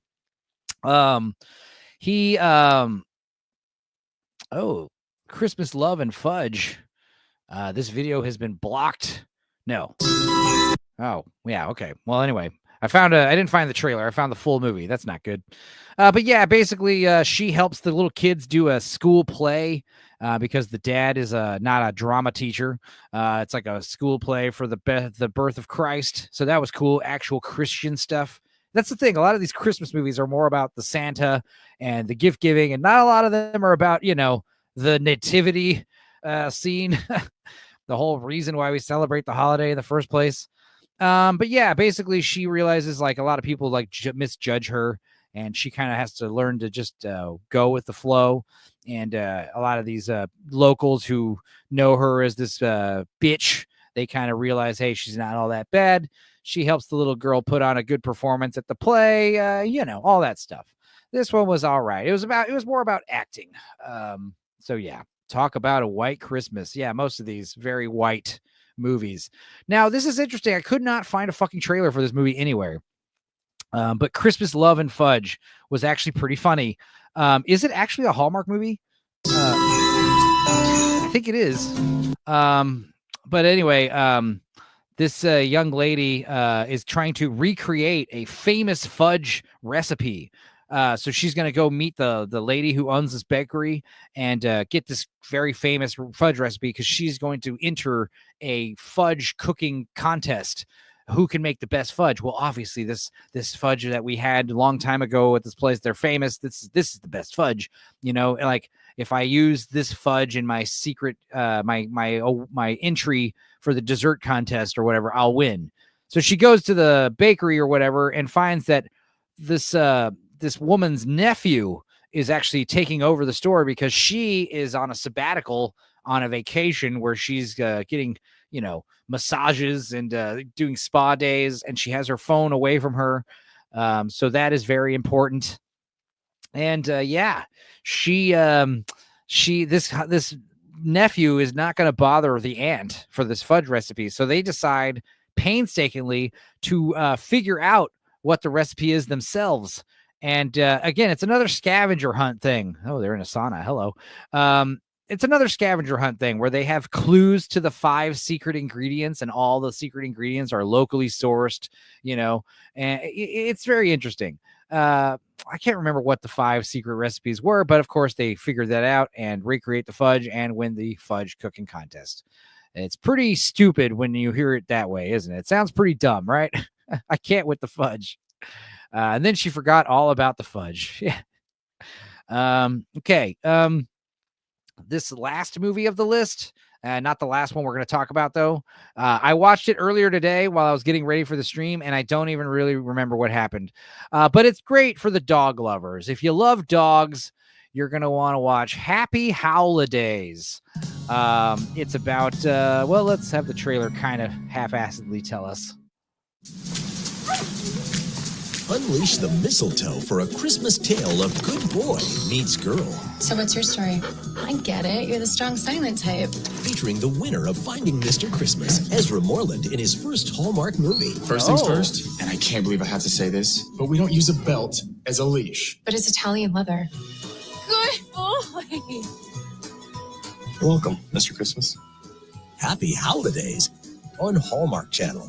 Okay, so this girl's like a website designer, and she ends up, there's something going on where these two both have new like this guy's an avid dog lover. This girl adopts this random dog who she names Russell, which I thought was a cool name for a dog. This is my dog Russell. I like that. She for some reason, I can't remember why, these guys are both like double booked at the same like Airbnb or something. This guy is like trying to get a new house, and he's like, it's like taking too long. So he's like staying, I don't know. Like for some reason they decide to camp together. And I think secretly it's because they know they want to fuck. That's got to be the reason, right? But anyway, the dogs become friends. They become lovers. It's nothing special. I was actually kind of excited about this, but there's a lot of dogs in it and a lot of great animal acting. So props to that. And that's the other thing I got to commend these Hallmark movies for is really like a well-oiled machine. These people are churning out these movies, and they're actually, competently made. Like that's the one thing you could say. These movies are stupid, but I'm not seeing a lot of continuity errors. I'm not seeing like they're well edited. They're well shot. They convey the message. They're made by professionals. Okay, so I will have to commend just the sheer. Imagine if the MCU movies all came out in 3 months. That would be like a feat beyond all comprehension. Well, that's kind of what's going on here. I mean, granted, these movies are not where nearly the budget and the work, but God, talking about like really, like I said, just churning out movies like nothing. So the last movie I want to talk about, which was premiered on December 14th. This was without question the funniest Christmas movie I've ever seen, non-ironically. Like literally this movie was telling jokes that landed, and it was one of the Nicks from Santa Tell Me. He's like funny in this movie, and I don't know. Let's see if this movie actually correctly conveys what it's about. Let's see. The Santa Class, it's called. It's a school for Santas. This is so exciting. You have to sound like Santa, be like Santa. Ho, ho, ho. Ho, ho, ho. Ho, ho, ho. Ha, he, ha. Oh, what's my motivation here? This must be a new student. This is, Nick. Nice. The Santa Class, all new, part of Countdown to Christmas, only on Hallmark Channel. Okay, now this one is actually pretty amazing. Like you said, it's a Hallmark. It's a Christmas school that trains mall Santas. And they find the real Santa wandering around the woods with amnesia. And they just, assume he's a student. But like the thing is, the teachers know for a fact he's Santa because they see his sled with reindeers and they watch it fly away. So they kind of keep it a secret. They kind of don't mention it a lot, which is strange. But yeah, it becomes very apparent that this guy is the real Santa. Like, first of all, his outfit is way better than everyone else's. He just has this knack for knowing what people want for Christmas. He eats nothing but milk and cookies. That's the other thing. This is kind of like a dormitory where the fucking Santas like live here for an extended period of time. It makes no sense at all. But God damn it, it was hilarious. It was actually very funny. You've got this Jewish guy who's like a hippie pot smoker. He's like one of the aspiring Santas. You've got handsome like GQ model actor guy who's one of the Santas. You've also got this like dykey lesbian who's like, yeah, I'm going to be a female Santa. Fucking deal with it. You've got like old black Santa who is fun. And I forget the other two. One of them was who else was there? Yeah, here's Dykey Santa was actually funny too. Then you've got ventriloquist Santa. He's like a nerd who uses the ventriloquist dummy as like a, you know, kind of like Mel Gibson in The Beaver. Like he gets he's like nervous, so he basically like eventually this guy becomes Elvis, the little Santa, the little puppet. And who's the other one? There's one more. No, that's a date guy. That's handsome guy. Who are the other Santas? To sound like Santa, be like Santa. There's one more Santa. Ho, ho, ho. Boo! Santas. Boo! Oh, okay. That was the fourth Santa. That was the missing Santa. Nerdy Santa. Dude, there was a hilarious scene where they have to go to the mall and do the test run. They all get to do a try of like being mall Santa. That was hilarious. The kids are like, you know, running at Santa in slow motion, like, you know, stampeding him and shit. Like, there's actually some good jokes in this one. Dare I say this might be the best of the whole batch, the Santa class. I recommend this one fully. This one would be, you know, like I said, some of the A-tier ones were the Christmas Charade and the Text Before Christmas. This one is S tier. This one is actually really good. I totally recommend this one. If you were to watch any Hallmark Christmas movie this year, watch that one. And let's see. There's a few others I think that I got on the list that we didn't get to. I think that's most of them though. Oh yeah, Waking Up Christmas. This one is a parody of Hallmark Christmas movies. And it's also known as Just Like a Hallmark Christmas movie. Let's see. Just like a Christmas movie is what it's called. Let's see here. And it's not a Hallmark movie, which is funny. Trailer. Here we go. Just Like a Christmas Movie. And this one actually has a full-length trailer. This movie was so meta. It actually blew my mind. Although I've treasured our time together, I think it's time for us to part ways. Seriously, Em? This is how you're breaking up with me, a letter. In my defense, I didn't think you'd read it here. The real world isn't perfect like your awful Christmas movies. The high-powered businesswoman who gets trapped in a small town and falls in love with the hunky lumberjack. They're all the same. They're not all the same. In this one, he's a hunky doctor. Are you certain about Christmas in Bali? So Real One is like one of the Hallmark impersonators. There's also a couple other of these brands. But yeah, for those of you bah humbugs out there who scoff at Hallmark Christmas movies, I recommend you guys watch this one because this one makes fun of Hallmark Christmas movies while being a pretty standard Hallmark Christmas movie. Even though it's not Hallmark. Carly, can you hear me? Hey, come on! I hate Christmas! Hi there. You okay? Also, Yarn Witch is here. Hello, Yarn Witch. World. Glad you made it. I'm trapped in the middle of nowhere. Why don't you stay with us? Blue Spruce, the opal of Colorado. Did someone call for a doctor? Your name is Chris Kringle? Sure is.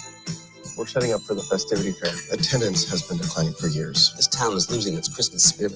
Oh my gosh. I'm trapped in a Christmas movie. Oh! You're not just in a Christmas movie. You're the lead in the Christmas movie. You've lost your Christmas spirit, Emily. You'll be here until you find it again. I was supposed to be involved in working on my presentation. Isn't this way better? Oh yeah.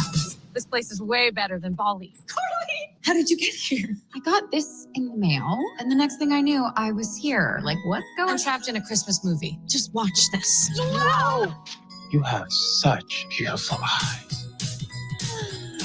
You can't keep meeting like this, Emily.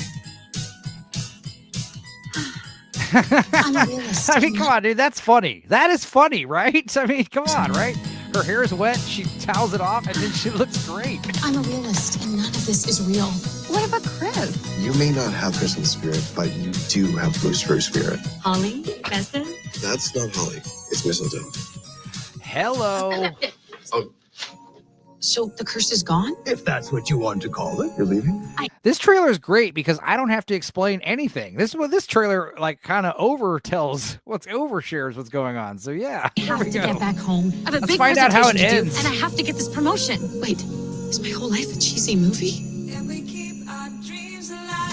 Leaving is just easier than being left. Yeah, Dudicus, get in the Christmas spirit or we'll send you to the 7th circle of hell. Exactly. Chance. Some things are worth it. Chris, I'm falling for you. Emily, you just have this magic about you. Right back at you, Kringle. Right back at you, Kringle. Just like a Christmas movie. Now, if you look for the title, Just Like a Christmas Movie, it's actually harder to find. The more common title it's called is Waking Up Christmas, and apparently Waking Up Christmas is less meta. There's a couple like scenes that have been deleted. So if you can find Just Like a Christmas Movie, that is the more cynical, more meta version of the movie, which I think you can only watch on like Peacock or some crap like that. I don't know. But yeah, that's enough for the Hallmark Christmas movies. Let's continue with crappy Christmas commercials, shall we? Gosh. Greetings.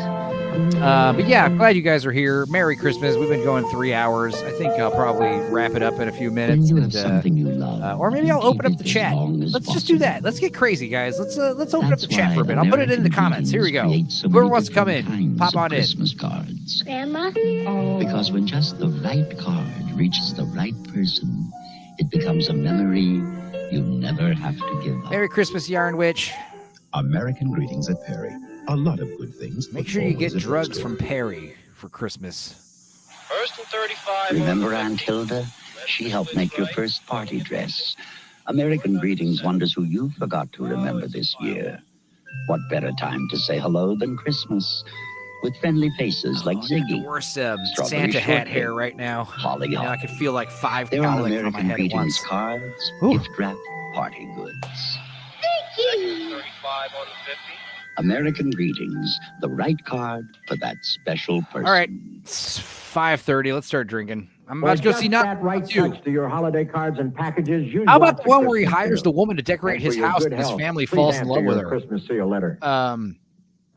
There was one I saw like that. I'm thinking of like, that's the other thing is like, I'm thinking of other movies, but those were movies I watched last year. I think there was one with Shannon Elizabeth. That's kind of what you're describing. And no, it's not Jack Frost. Christmas movie, Catch a Christmas Star. And this one's from 2013. No, this is a different one. God, she's been in a few of them. I'll be damned. No, there's a couple others. No. Shannon Elizabeth. She's in more than one. I got to look up Shannon Elizabeth's filmography now, basically. Shannon Elizabeth, like Mystery Science Theater has described her, she is the straight-to-video version of Phoebe Cates. Like she was there willing to show her titties, but in much worse movies. Let's see here. She's in Love Actually? I forgot about that. Jeez. Oh, this is from last year, though, and it's called A Home for the Holidays. Shannon Elizabeth. And God damn it, dude, I tell you, man, she still looks great for her age. She and I don't think she's gotten a bunch of plastic surgery either. I think let's see. Might as well. Let's watch one more trailer, guys. Fucking Jesus. And I don't know if this one's a Hallmark movie. This one might be Real One. My stomach just growled. Oh, this is Amcomri, whatever the fuck that is. Let's go. Load. There we go. I just closed the best real estate deal of my career. The Lewis place. It's yours. What? No one's come to claim it in 30 years. We all know it's a fixer-upper, but if there's anyone in town who can transform the old place, it's you.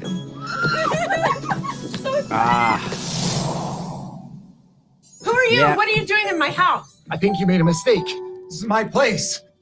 Story goes he's a writer of sorts from out west. Story also goes that his wife left him and his 8-year-old son for some guy out east. Guess he thought it would be a good place to start over. Yeah, but it's my house. There appears to be a temporary solution to this dilemma. You have got to be kidding me. The house is big enough. We wouldn't even see each other. You stay on your side. This is another thing where, like, oh, we're both booked at the same house. We're both like buying the same house, so we're both going to stay here. That never works out. That would never happen.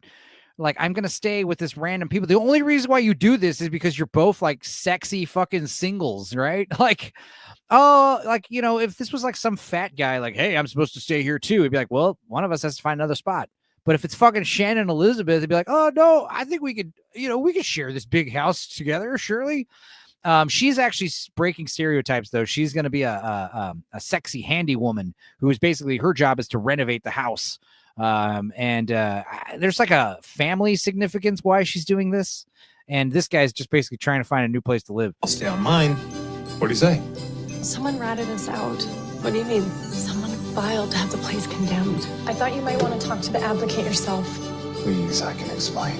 I didn't think anyone would want it or live in it. Then you came. You were so passionate about getting this place back together.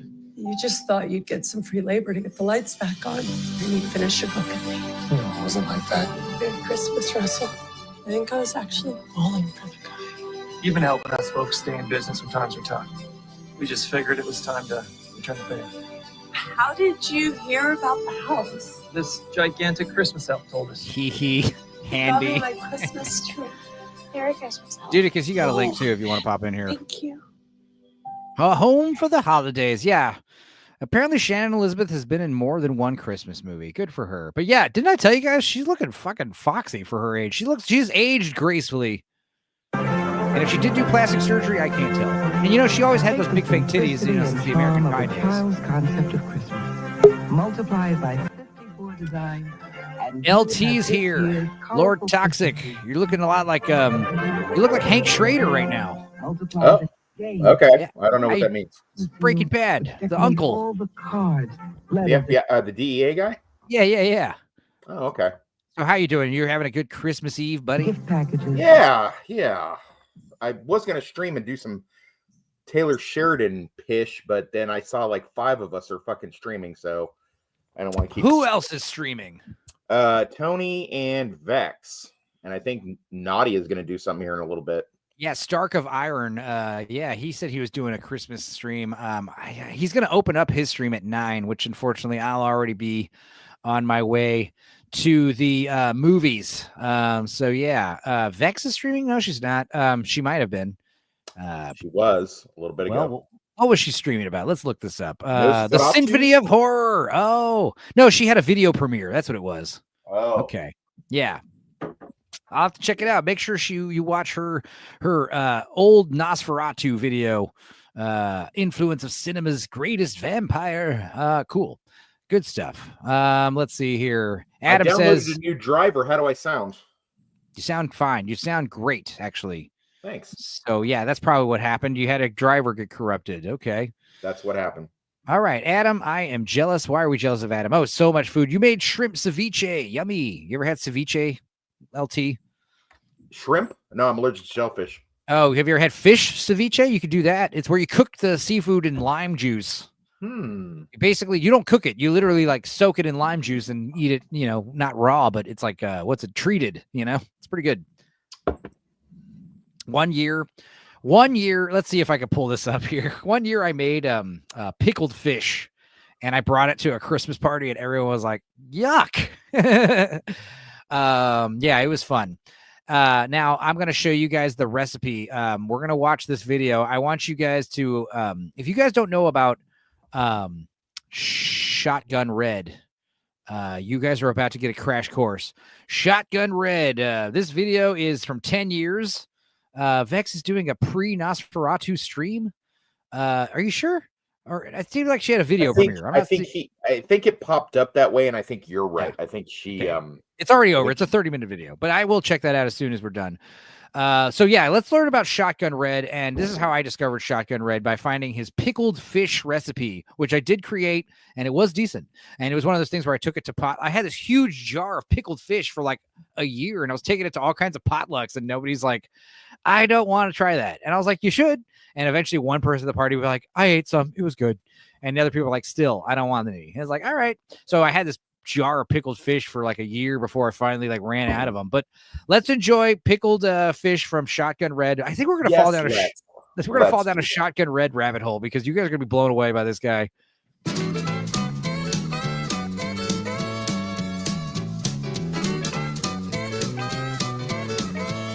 Hey everybody, Hunter Fisher, Trapper, Trader, Guide, Scout, Shotgun.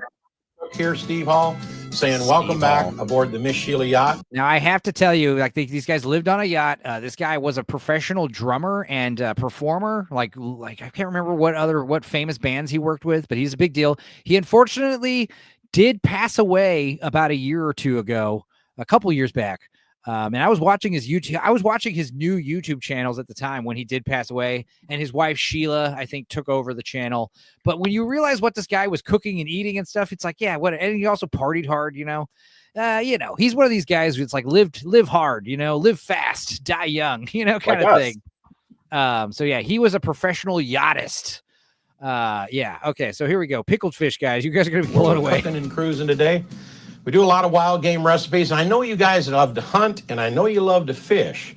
So I'm going to give you a recipe today that you can use. Either of those things. Bass, crappie, bluegill. And this recipe comes from I guess a lot of folks up in northern Minnesota, Michigan, Wisconsin area that love pickled fish. And in fact, they love pickled northern is their favorite. So what I did is I found a fish that has the same texture and about the same flavor as northern pike, which is tilapia. Oh, God. So, yeah, basically buy a package of pre-frozen, pre-packaged tilapia.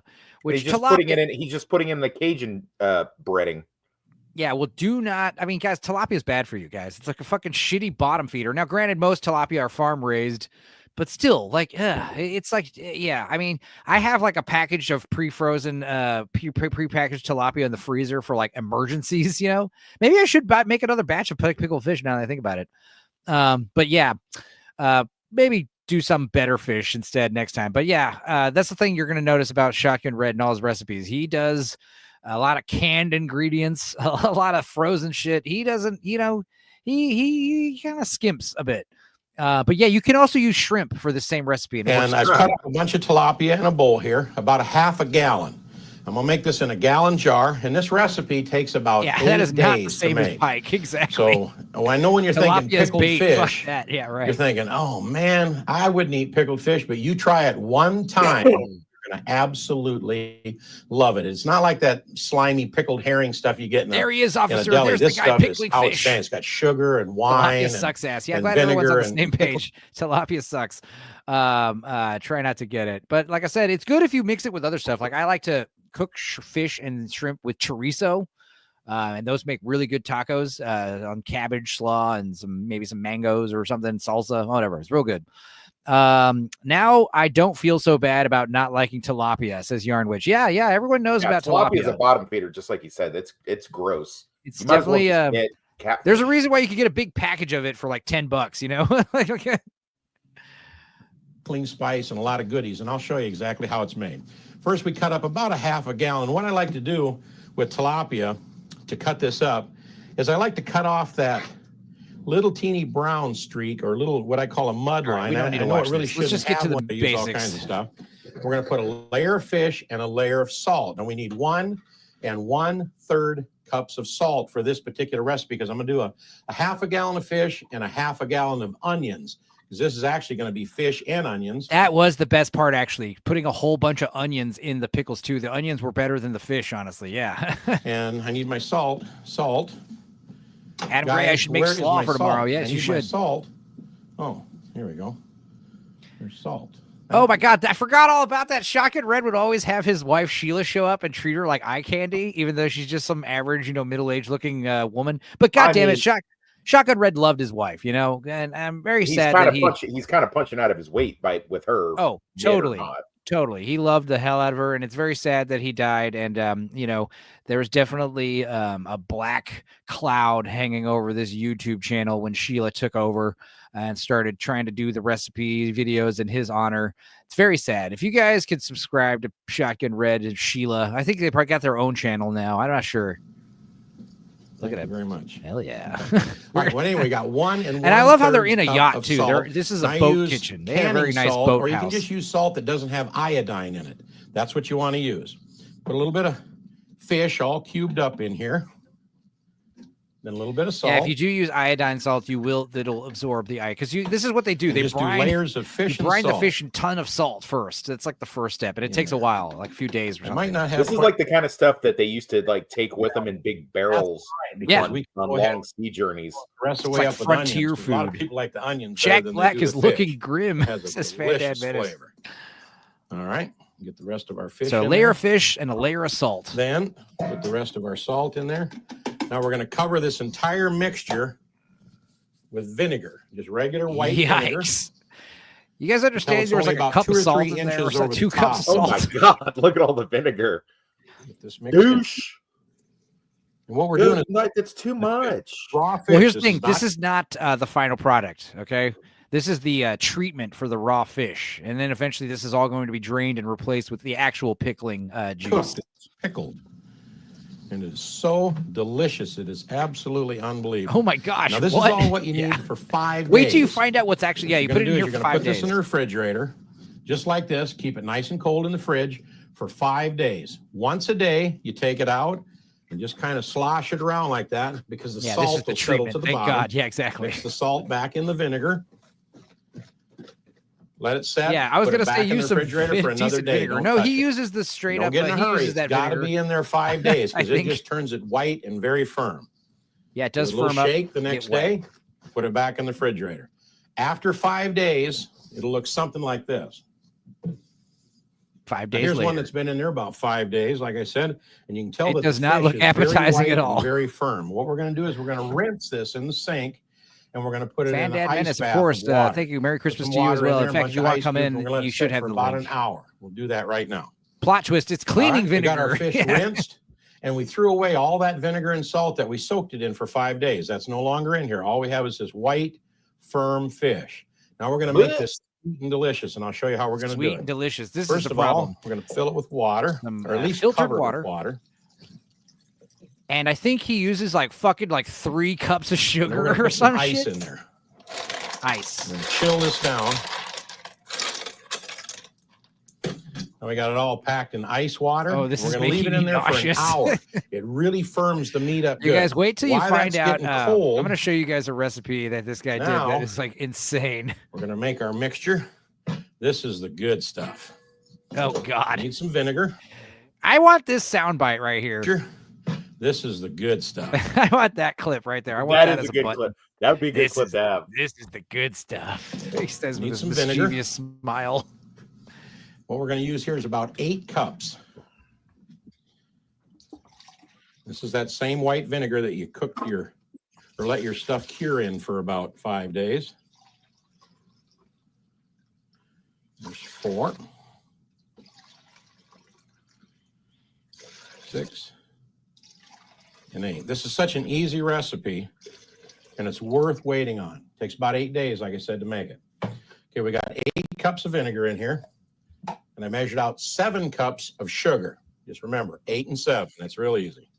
We're going to pour our sugar in there. Oh, this stuff is so good. Then we need 1/3 of a cup of pickling spice, or 1/3 of a box, I should say. Now, this is the one thing I would probably next time I make it use a little less of this or none of this. This gives it that distinct like anise and clove flavor that I'm like I'm okay with. I could do with or without. That's an entire package of sugar. Yeah, you're right. You see how much sugar was in that shit? Exactly. The next step is owning this out and buying the store brand. Don't tell nobody. Yeah. This pickling spice has got all kinds of goodies in there. But we're going to take about 1/3 of this box. Consume and put it 6 down in there. Twinkies. Why is Now we're this gonna so take this entertaining? over the stove. Wait till you guys Oh, see wait, his one more killer thing. seafood I gotta surprise go get my recipe. little We're watching wine that bottle. I'll next, be and you right guys are back. going to be like Here we go. on the verge I of almost vomiting. forgot. I like this white Zinfandel, just about a third of a cup in there. Oh, and the flavors and the aromas that come up off this pot are absolutely delicious. So yeah, We'll heat put up this the on the mixture. stove and we're going to bring it to a boil. Then we're going to reduce it to a simmer for about 5 minutes. Then we're going to cool this mixture down in the refrigerator so it's completely cold. Be right back. Later. All right, let me bring you back up to speed one more time. All right, and then you put it all in a jar. Okay, that's it. And honestly, as gross as this seems, they were pretty delicious. But God, like I said, when you find out how much fucking sugar's in this, it's like they are like bread and butter fish, pickled fish. Like it is sweet. They are sweet pickled fish. And like I said, you could do the same thing with shrimp. And maybe I'll try the shrimp next time. But yeah, that sucks that you're allergic to seafood, man, or shellfish. Well, shellfish, I can have fish. Yeah. Okay, so this is the video where I realized like Shotgun Red, maybe not a trained chef right here. This is called the Fred's Killer Good Seafood Surprise. There's a specific moment in this video where you are going to be shocked and appalled. Let's see. I forgot to put in the turpentine. Yeah, surprise. Lord help us. You wait till you find out what the surprise is. The tiniest bottle of wine tells me this dude does not Hi, drink. friends. He Hunter doesn't drink Fisher, wine. Trapper, Trader, Guide, Scout, and Beer Interpreter, and whiskey, Country I bet. Cook Steve Hall. Back aboard the beautiful that Miss sugar. Sheila houseboat where we're cruising and cooking again today. I love seafood, and so does Sean, our cameraman. We got Tim over here. He likes all that rhubarb cake and all that kind of stuff. But Sean says, when you going to make something on camera so we can, because these camera guys, they eat after we're done cooking here, some seafood, like a seafood something. I said, how about Fred's Seafood Surprise? Now, Fred, You guys love seafood, right? So yeah, check this Fred's out. my other neighbor out here at the marina. He's kind of the mayor of J-Doc, but Fred, he whips up this seafood surprise, and he gave me this recipe that has a little touch of this and a little touch of that, and let me start out and show you how it works. Did it First kill of all, we're going to put in 4 Yeah, cups maybe.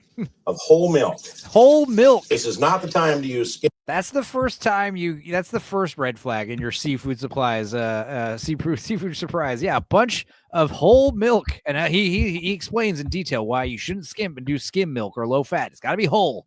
Oh, we're going to put in 4 cups. 4 cups. Whole milk. This is not the time to use skim or 2%. 4 cups of whole milk in there. He died as he lived, and obese 2 and cups gross. of heavy whipping cream. Heavy We want to whipping thicken cream. this up on just a top of the little milk. bit, make it pretty rich. Now this, Okay. I did not make this recipe. Okay, Gonna let me dump go in ahead and something preface simple. I that. picked up a little bag the other day at the Totally grocery subbing store to that channel. of Yeah. salad shrimp. These little teeny guys, and that's neat because it kind of gets in every bite. But we're going to put that whole bag in there. A bag of what? Little teeny guys, and that little bag the other day at the grocery store. You didn't hear him? Salad shrimp. Salad shrimp. Little teeny That's what guys, this and is. that's Ew. neat because it kind of gets in every bite. But we're going to put that whole bag in there. Oh God. I rinsed them off out of the bag, drained them, then put them in here. I like clam juice in my seafood surprise. We got some fancy, but we're going to dump Canned juice and all clams in with there. the juice. Is that clam juice? In fact, you usually got to buy it in a 2 separate bottle, cans but we're going of to steal it out of this can canned here. clam juice. Get that in there. Oh my God. Now we're going to put in some crab meat. Now, you can go with 2 or 3 can of cans crab of crab meat. meat if you want. You can even use lobster meat if you've got some. Canned lobster. We'll put that in there. Very We had some crawfish pie here the other day. You can chuck a few of them crawfish in there. Now I'm going to kind of sneak around and do something Using here. his fingers. I'm going to take some oysters. Now this over here. is the surprise I'm gonna part, put 'em in guys. this blender. Put some oysters, canned oysters, in a blender.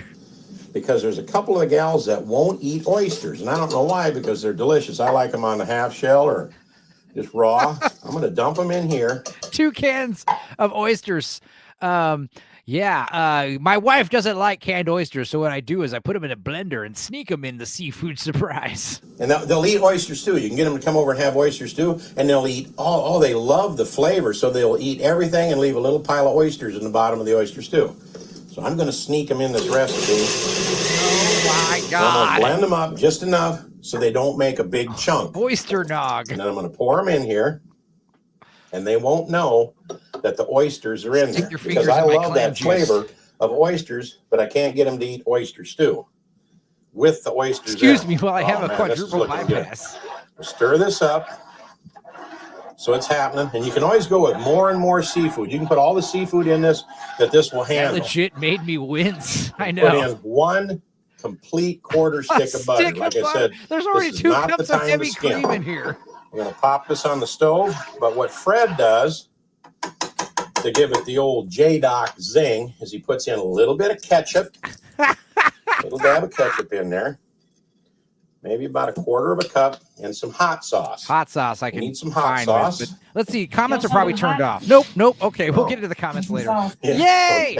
Yay! He gets to use his wife as eye candy again as she brings him Frank's Red Hot. You know, smarty pants. All right, yeah, well, we got some. I like Frank's Red Hot Original. You can use any hot sauce you like. This is a war crime. We're going to put in a little He's dash going for of the that. gains. Maybe about, tablespoon and a half in there. Get this happening. Stir this in. Now we're going to put this on the stove. And again, like I said, each bite, see, is full of shrimp, crab meat, and you don't see any oysters in there. God. Don't even tell them they're in there. And then when they get done, Or you could just, they'll have already ate a not whole bunch blend of them up. oysters. They'll love the flavor. They just don't The like fact those that all big, these ingredients are slimy, canned brown, is like, oh my blobby God. type oysters in This is their like a oyster hobo stew or in stew. their seafood surprise. So let's trick them Yeah, women mix and get that them to eat some vinegar and hot oyster sauce stew with by heavy cream. blending them up. Boy, it gives a nice color to this too. Look at this. This is too entertaining. All y'all Tim over included, here, other chat. Yeah, cameraman. of course. Look at the color of this stuff. Just beautiful. All right, we want to melt our butter and heat everything up to a simmer. Is that beautiful? Just beautiful. All right, we want to melt our butter and heat everything up to a simmer. You don't really want to bring this to a boil, and you want to heat it up slow because the butter will burn on the bottom of your pot, but just put it on low to low medium heat and let it come up real slow with a lid on it until it gets just kind of piping hot. We're going to dish it up. We're going to put some oyster crackers on it, and I'll show you what that looks like. I do like oyster crackers. Be right back. And there you have Fred, the mayor of J-Doc's Seafood Surprise. And I got to tell you, that looks pretty calm on the surface, but there's a storm going on under here. Check this out. Look at all the seafood. Got your crab meat. It's got our shrimp in there. It's got our clams, butter, and our cream, of course, and milk. And don't tell them that there's oysters in here because we blended up. Yeah, because the oysters is the problem. Just tell them, it's right? seafood. Don't tell them there's sprinkle a little bit oysters of in it, but tell them crackers there's a on bunch of top here. cream and That'll pickled make this crab bowl look nice and chowder. pretty too, because Bob Licklider, he does all of our photography work. I'm showing for our this still to the pictures. hubby. Yeah. Of course, Jeanette, his wife, He's she dead. helps out with all the Shocker. prep Look at food all that around layer there. of We wouldn't- oil on It just top. wouldn't happen That's without that. frightening. You can ask any of the The guys. color, out I there. guess, this color is vomit. His granddaughter Yeah. Megan, she was over here helping. And it's Oyster just crackers. with the crew, like The surprise is if you're Sean still and alive Tim and everybody. afterwards. This is really a pleasure. Now, each time I Yarn whip Witch, up this one guy of these. does have some good recipes. He's got a great recipe for pickled hot dogs. You've ever seen those pickled sausages, at the gas station? Like, he's got a good way to, like, a replication of those Tijuana Mamas and stuff. But he uses regular ballpark Franks. It's like, oh, God. But yeah, he's got a couple recipes that are not bad. Like I said, the pickled fish was fine, but yeah, he's actually super endearing. Yeah, I do like this guy. It's a shame he's dead, but recipes. But this one here is for Sean, our cameraman. He wanted seafood. Sean, there's a whole pot of it here. We're going to take a break in a second. You'll get a chance to snuck try in this. there. Whip this up at your hunting camp. Throw some oyster crackers on top there. Put all them goodies in there. Don't Surprise forget is the to length blend of the line for oysters the so they toilet. don't know they're in there. Unless you guys are eating by yourself, then just chuck them in. But let me give this a try here. And here's the thing. I bet if you didn't know what's in it and you ate it, you'd be like, okay, yeah, it's not terrible. It's one of those things where it's like, maybe it is a lot better than it looks. I don't know. But Jesus Christ, it's disgusting. Wow. That is beyond delicious. That is absolutely terrific. I'm telling you. I'm you've going got to take your try- word for it, Shotgun Red. But yeah, make sure you guys go sub to Shotgun Red. Let's read some of these comments here. I love the interaction between Steve and Miss Sheila with the hot sauce. Love this seafood recipe. We miss you, Steve. Oh. Cooking with Shotgun Red. Hi, everybody. At the end of every cooking video, it used to say houseboat built by Horizon Yachts. They have since went out of business, so we redid the end of the video to simply say, hey, thanks for watching. How sweet. Love your videos. I've watched them all. Can't wait to see more. This is from 10 years ago. Someone sent $10. Thanks. Wow. No, hardly any trolls. Wow. There's no trolls. Maybe Shotgun Red, maybe they Deleted delete comments. yeah, that's possible.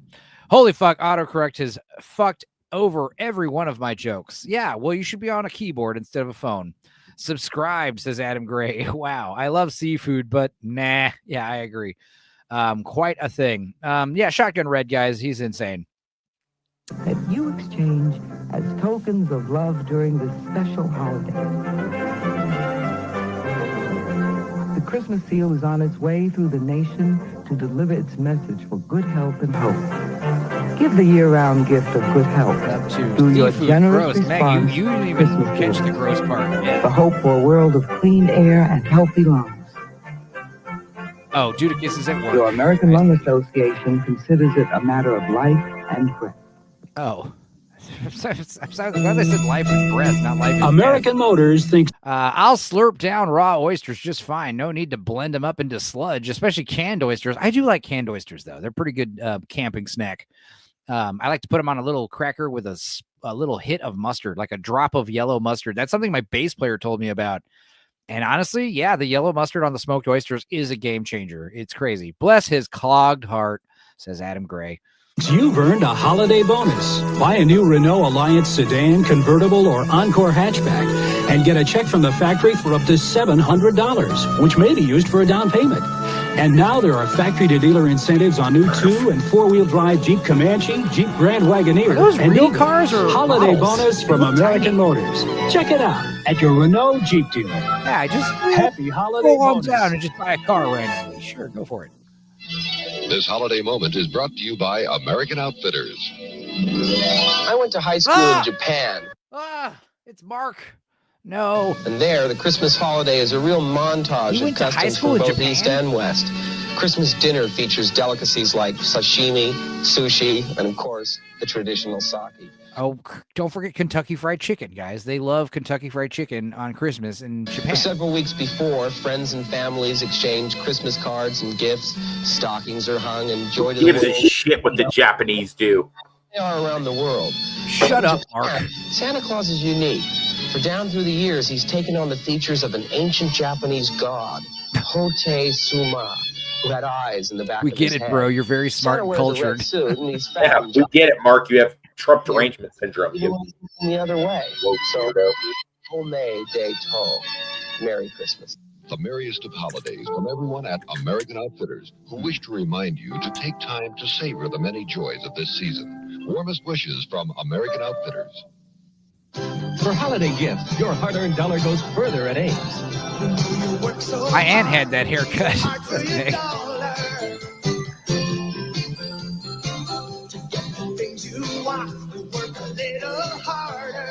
Give Ron Quality Sheer Energy Gloves by Legs. Prices start at $6, save up to $2.99. Hell yeah, that's a good price for some good gloves. Hell yeah. Save $1.99. It pays to shop at Ames every day, guys. The holidays are a time. Are we in the Ames section of the ad breaks? Let's skip to Say, the are you streaming this, like sharing this while you're streaming, or did you download these? No, this is, as you can tell from the interface, I'm just watching this on YouTube. You know, when I pause it, you can see the YouTube interface showing up. So, yeah. See, because I got shut down for this. For Christmas commercials? For just preview commercials for other TV shows and stuff. Weird. Yeah, it really just depends on what you're watching. Remember on my Veterans Day stream, I got shut down like 3 times. Some trailers are copyright protected, which is so stupid. That is like, if you're owning a business, whether it's a production company for movies or television, you should allow your trailers to be shared on YouTube. There's a little thing you check when you upload a video, like, do you allow people to remix this and talk about that? And you should always check yes. Why not? Power. For someone very special. Candles. That's what the Cardinals say. The gift inside, it's Hallmark emerald. commercial. It's got to be a Hallmark commercial. Emerald has precious gifts to make the feelings grow. A sachet of pomade, a spray of fragrant glow. And when the ribbon is untied and a perfume is in view, you'll know that special someone is you. Emerald by Cody. Oh, my bad. How about something really nice under the tree for the holidays? The holidays, we need carpeting, Fred. I'll call Empire. Wait a minute, new carpeting? So Hey, all those Empire, I know that one. on it? Empire has Stain Master. You don't worry about stains. May, to be honest with you, we're a little strapped. No payments till spring with Empire, Fred. I kind of like the little designs. They're called stains. Oh. Okay. All right, these are gay ass commercials. Let's watch something else instead, and maybe we'll call it a day. This is from Wizards with Guns. I highly recommend you guys check this stuff out, especially this video. You guys might have seen it already. It's kind of a classic. It's called The Grinch Song Uncensored. Here we go. There's a song about me. Why don't you put it on? I'm curious to hear it. I don't think you're going to want to hear it. Max, just put it on. Put the song on. It's not very nice. Max. Are you sure? Put it on. Okay.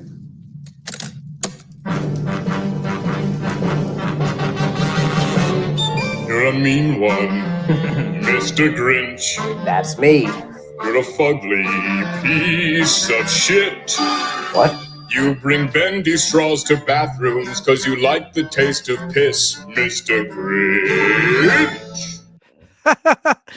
You bring bendy straws to bathrooms because you like the taste of piss. Oh my God. No, I don't. Max? I wouldn't suck your dick if it was dipped in honey and could cure cancer. Jesus Christ, who wrote this? Who wrote this song, Max? Also, you have no dick. People don't like the Grinch, guys. I don't like the Grinch song. It's not very Christmassy, especially out of context. There's no mention of Christmas anywhere in the song. It's basically like the town hates this guy, the Grinch, who I think is a metaphor for the Jews. So the song is anti-Semitic. It's after midnight, so Merry Christmas, everyone. Chat, Enzo, Toxic, hail y'all. Yeah, like I said, we're probably going to wrap up after this video. So thanks for hanging out. Yeah, continuing. And I'm pausing it for fair use, obviously. Stop the song. I can't. Max? No, I can't. Just stop the song. Hit stop. It's broken. What's broken? It's jammed. I don't know what you want me to do. Just, turn it down. I can't. I'm a dog. Max? You're a dipshit, Mr. Grinch. Okay. Even babies want you dead. Wow. You've never brought home a woman because you're scared you'll wet the bed, Mr. Grinch. I wish they weren't so good at rhyming. The 3 words that best describe you are as follows, and I quote, bitch. I'm not. Dumpster. Bitch. No. This is not how it goes. I knew they changed it, but I thought it'd be like a key change or maybe like a solo or something. But this is degrading. This hurts. Pretty detailed, yeah. What happened to the alligator part? I actually liked that part. It was kind of funny. Oh, it's a crocodile. No, it was an alligator. No, it's crocodile. Fandad, of course I've heard the Night Santa went crazy. In fact, maybe I'll sing it a cappella when we sign us off, just for you. Was it a crocodile? Yeah, it's seasick crocodile, yeah. Oh. You're poor, Mr. Grinch. They didn't leave a stone unturned. You can't afford the bus. Lower middle class, maybe. You're deathly allergic to tree nuts, and your exact address is this, Mr. Grinch. No. 1482 Mount Crumpet Boulevard. Holy shit. Wooville, Michigan. That's my address. What are you gonna do? I mailed your bitch ass a bag of nuts. This is a song that kids sing? Every year they sing this, like around the Christmas tree. They doxed his address and send him nuts because he's allergic to them. Yeah. A song that says bitch. It has said bitch like 3 times. Yeah, that's too much, yeah. They know I gave the presents back, right? Like at the end of the movie, I gave them back. I'm a good guy now. I go to church. Yeah, I believe you. Oh, there's the solo. There's the solo. They actually a really cool solo. Wow. Shame about the rest of the song. It's just a dress that you are inbred. I'm fucked. Mr. Grinch. This feels bad. You don't know how to read. This feels really bad. I cannot stress enough how much you love to suck down pee, Mr. Grinch.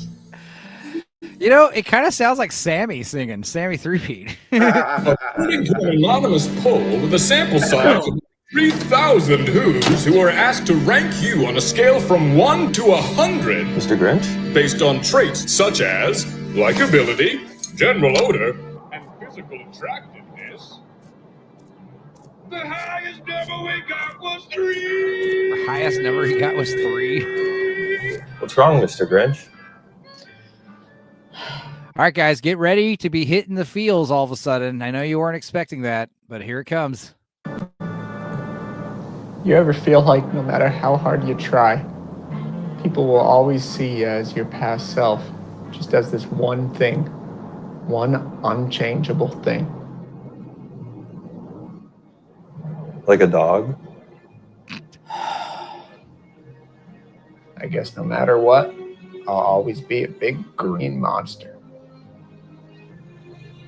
I thought you were gray. No, I'm green. Oh. You didn't know that? Oh, dog. It's colorblind. That's right. I love you, Mr. Grinch. Oh, I love you too, Max. he's got a dog. Your dog loves you no matter what. Merry Christmas. Merry Christmas. Your dog doesn't care if you're an asshole. Your dog loves you unconditionally. How sweet. Well, on that note, guys, Merry Christmas. I can't wait to tell you how Nosferatu was. I will probably go and get Mom some ham, eat some ham and mashed potatoes, and probably watch, maybe watch A Christmas Story tomorrow. So what should we watch today? We watched Die Hard yesterday with you guys, but that's her favorite movie. What should we watch, Toxic? What's some good Christmas movies? Elf? I don't know. That was hilarious, as blue collar. I know. Dat Booty, though. Yeah, the Grinch had a big old butt, didn't he? I need a dog now, says Eraserhead. Yeah. I got a cat. You need a Christmas-related movie for Mom to watch? Yeah, what are some suggestions? I know there's a few. I'm sure I could think of a couple. Thanks, Enzo. But I think that was Bob, says Keith. First Blood? First Blood. Yeah, maybe we'll watch First Blood. That's a great idea. I'm not joking. Mother loves Die Hard, so First Blood right up her alley. She liked Carry On a lot, you know. She loves action flicks. Nativity. Watch that one, maybe. Okay. Maybe we'll watch The Passion of the Christ. I try to watch Passion around Easter, so Merry Christmas, everybody. Phil, God bless you. Yarn Witch, Muppets Christmas Carol. Maybe we'll watch that one because I can't watch it with Meg. It was Bob. This is Adam Gray. Yeah. Yeah. Okay, guys. Well, it's been great hanging out with you for the past, almost 4 hours. I hope you guys have a wonderful time. And yeah, maybe I'm going to do this. I said I'd do it. Let's do it. And I won't, let's see, I won't share audio. And we'll do it a cappella. Let's see here. What are we doing? I'm going to sing y'all a song. Anything you want to talk about, Adam, Lord Toxic, before I send you out? I've got my notes together. I'm going to talk about some Taylor Sheridan stuff. Yeah, so that stream did not happen yet. So it'll happen. No, too many of my friends are streaming, and I didn't want to stream over my Maybe friends. it'll happen later tonight, or it could be. The drunker I get, the more I might talk about some Taylor Sheridan. I'm going to try to squeeze it. I know Tony Stark is streaming right now, and he said he's going to open up his chat around 8. Maybe I will get to come in for about half an hour to an hour before I leave for the movie. But yeah, maybe I'll make an appearance there. You go to a midnight show of 10 o'clock showing, 2 o'clock showing. So yeah, okay. Yeah, it'll be cool. So by the time the movie's over, it'll officially be Christmas. Yeah, they have a midnight show here in Kansas City, but I'm not. Guys, this is one of the first time I'm doing an early screening, and one of the first times I'm doing an IMAX in a long, long time.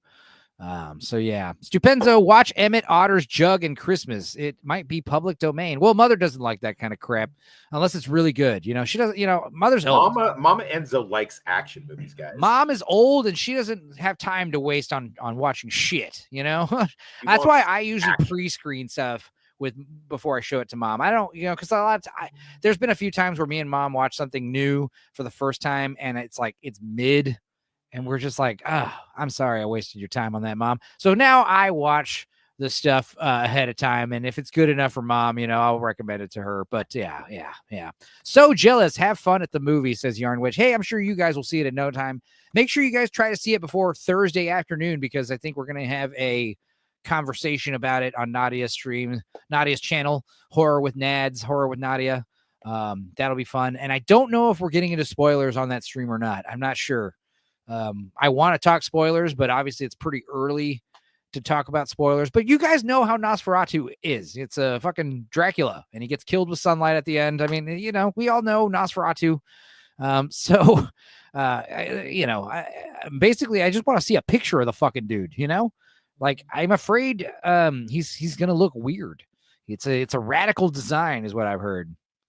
But anyway, anything else toxic? Yeah, make sure you guys order Lord Toxic's book Slapdash if you like insanely. If you want a book written by the Lord of Toxicity, it doesn't it's not false advertising. Like I was reading, me and Meg read a sample of it, and it was like definitely definitely felt like Wes had wrote it. So got that toxic flavor, baby. Yeah. Lord Toxic, great. I love the guy and don't get the hate. Who's she talking about again? I forget. She's talking about Taylor Sheridan. Right. Yeah, who hates Taylor Sheridan? It seems like he's doing nothing well, but banging. I'm going to talk about if anyone that. hates him, it's because they're jealous of his success and the fact that he's single-handedly taken over Paramount, the streaming platform. Well, there's that, but it's also he's gotten so big now, people are starting to chip away at him a little bit. Well, he's also there's a certain point where you can only be in charge of so many shows and you're spread out too thin, and the quality starts taking a nosedive. That's inevitable. It happens with everything. People felt very connected to Yellowstone, and it kind of pulled a Game of Thrones. Yellowstone shat the bed, I heard, but I heard a big part of that is Kevin Costner quitting, so he can make a Horizon movie. I'd imagine if he had stayed on, they probably could have worked out a good... that's the funny thing. They've managed to spin that and make it Taylor Sheridan's fault. Like Taylor Sheridan made him. No, I don't even watch the show. I'm not even familiar with Yellowstone. I know a bunch of normie friends of mine love it, but just from passing knowledge, it's like, well, if the show sucks, clearly that's Kevin Costner's fault because he left and kind of left them in the dust, and they had to put pieces together about, so clearly like he would get 100% of the blame. And he quit for his fucking Horizon movie that nobody's seen, and there's supposed to be a sequel coming out. It's like, dude, maybe you should have waited until Yellowstone was wrapping up if it was literally right around the corner. I mean, were they going to stretch it out longer originally and they had to wrap it up because he left? Kinda. Yeah. Well, I get it. You got a passion project, you got to do it, but surely there's a way to, do both, there could have been. One would think. Woulda, coulda, shoulda. All right, man. Well, I'll send you on your way, Wes, Lord Toxic. Make sure you guys check out his channel. He's a man with passion. He's a man who has a need to say things. But yeah, you'll see him Sundays here on Tales from the Dork Side. Also, for me, tomorrow, because Nosferatu's coming out. If you're not watching Nosferatu yet, me and Sammy Threepeat and Dudicus did a commentary for Bram Stoker's Dracula. That's coming out tomorrow, 2:30 p.m. Central Standard Time. What date is Lance's top 5? That'll be the 30th, Monday. So, okay. Yeah, that'll be fun. The day I should be traveling to Austin. I'll probably do that stream first and then drive to Austin. So, yeah, that'll be fun. And what else? Bram Stoker's Dracula. It's going to be fun. I did edit it. I didn't need to edit it. It's allowed on YouTube, but it's a 2-hour movie, so I did cut it down to an hour. It's going to be a funny one. We had a lot of fun making that. So if you guys check that out and check out all the other We Watches, guys, I'm officially eligible for monetization. I've got the watch hours. I've got the subscribers. Such a few percentage of YouTubers, aspiring YouTubers, make it this far to the point of monetization. I can't wait to apply for monetization and get denied for reused content. That will be fun. Or I get approved and quickly lose monetization because of the shit we talk about on Sundays and the jokes we make on the We Watches and the various skirting copyright law on my channel. Basically, my channel is a haven for pirates. If you like to watch crappy movies for free on YouTube, I do it, put them up here, but the price is you got to listen to me and my friends fart in the microphone while the movie is happening like Beavis and Butthead. So other than that, Lord Toxic, I guess I put the link out to everybody, and you're the only guy who showed up here today. So I appreciate that. I appreciate all the chat. I understand you guys hanging out in the chat, being funny as hell. It's great. But Lord Toxic, I'm going to go ahead and send you on your way, and feel free to, hang out and listen to me sing this. Merry Christmas, my brother from another mother. Merry Christmas, man. It's been a great year, and looking forward to more shenanigans with you over the internet. All right, later, buddy. Let's go ahead and sing this song for, I think it was Keith who suggested this. Was it? No, it was someone who was living. Fandad Menace. I don't know if he's still here, but this is, do it a cappella for you, buddy. Shot of the elves making toes. good Gentile girls and the good Gentile boys. The boss busted in, nearly scared him half to death. He had a rifle in his hands, and whiskey on his breath. To his boots, he covered his head, oh, like a big drunk, disgruntled Yuletide rat. Oh, and he smiled and he said, with a twinkle in his eye, "Merry Christmas to you all! Now you all gonna die." Santa Nick crazy, the night Saint Nick was saying, "Relax, keep getting around till something fine must have stepped in his brain." Workshop is gone now. He decided to bomb it. Everywhere you'll find pieces of Cupid and Comet. He tied up the helpers and he held the elves hostage and he ground up poor Rudolph with his reindeer sausage. He got Dancer and Prancer with an old Junior. He smashed up Dasher just like Freddy Krueger. And he drove the fever and he barbecued Blitzen. And he took a big bite and he tastes just like chicken. The night Santa went crazy. The night Saint Nick went nuts. Now you can't hardly walk around the North Pole without stepping in reindeer guts. There's a bridge. Now the National Guard and the FBI. From the Eyewitness News and helicopters circling round in the sky. And the bullets are flying, the pumpkins rising, and everyone's saying, "Oh, Santa, why? My. You used to be such a jolly guy."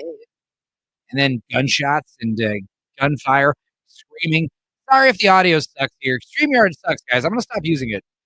Yes, Virginia. Now Santa's doing time in a federal prison for his infamous crime. Hey, little friend, now, don't you cry no more tears. He'll be out with good behavior in 700 more years. But now Victor's in therapy, and Donner's still nervous. And the elves all got jobs and working for the Postal Service. And his name is Mrs. Claus. She's on the phone every night with a lawyer negotiating the movie rights. Let's talk about the night Santa went crazy.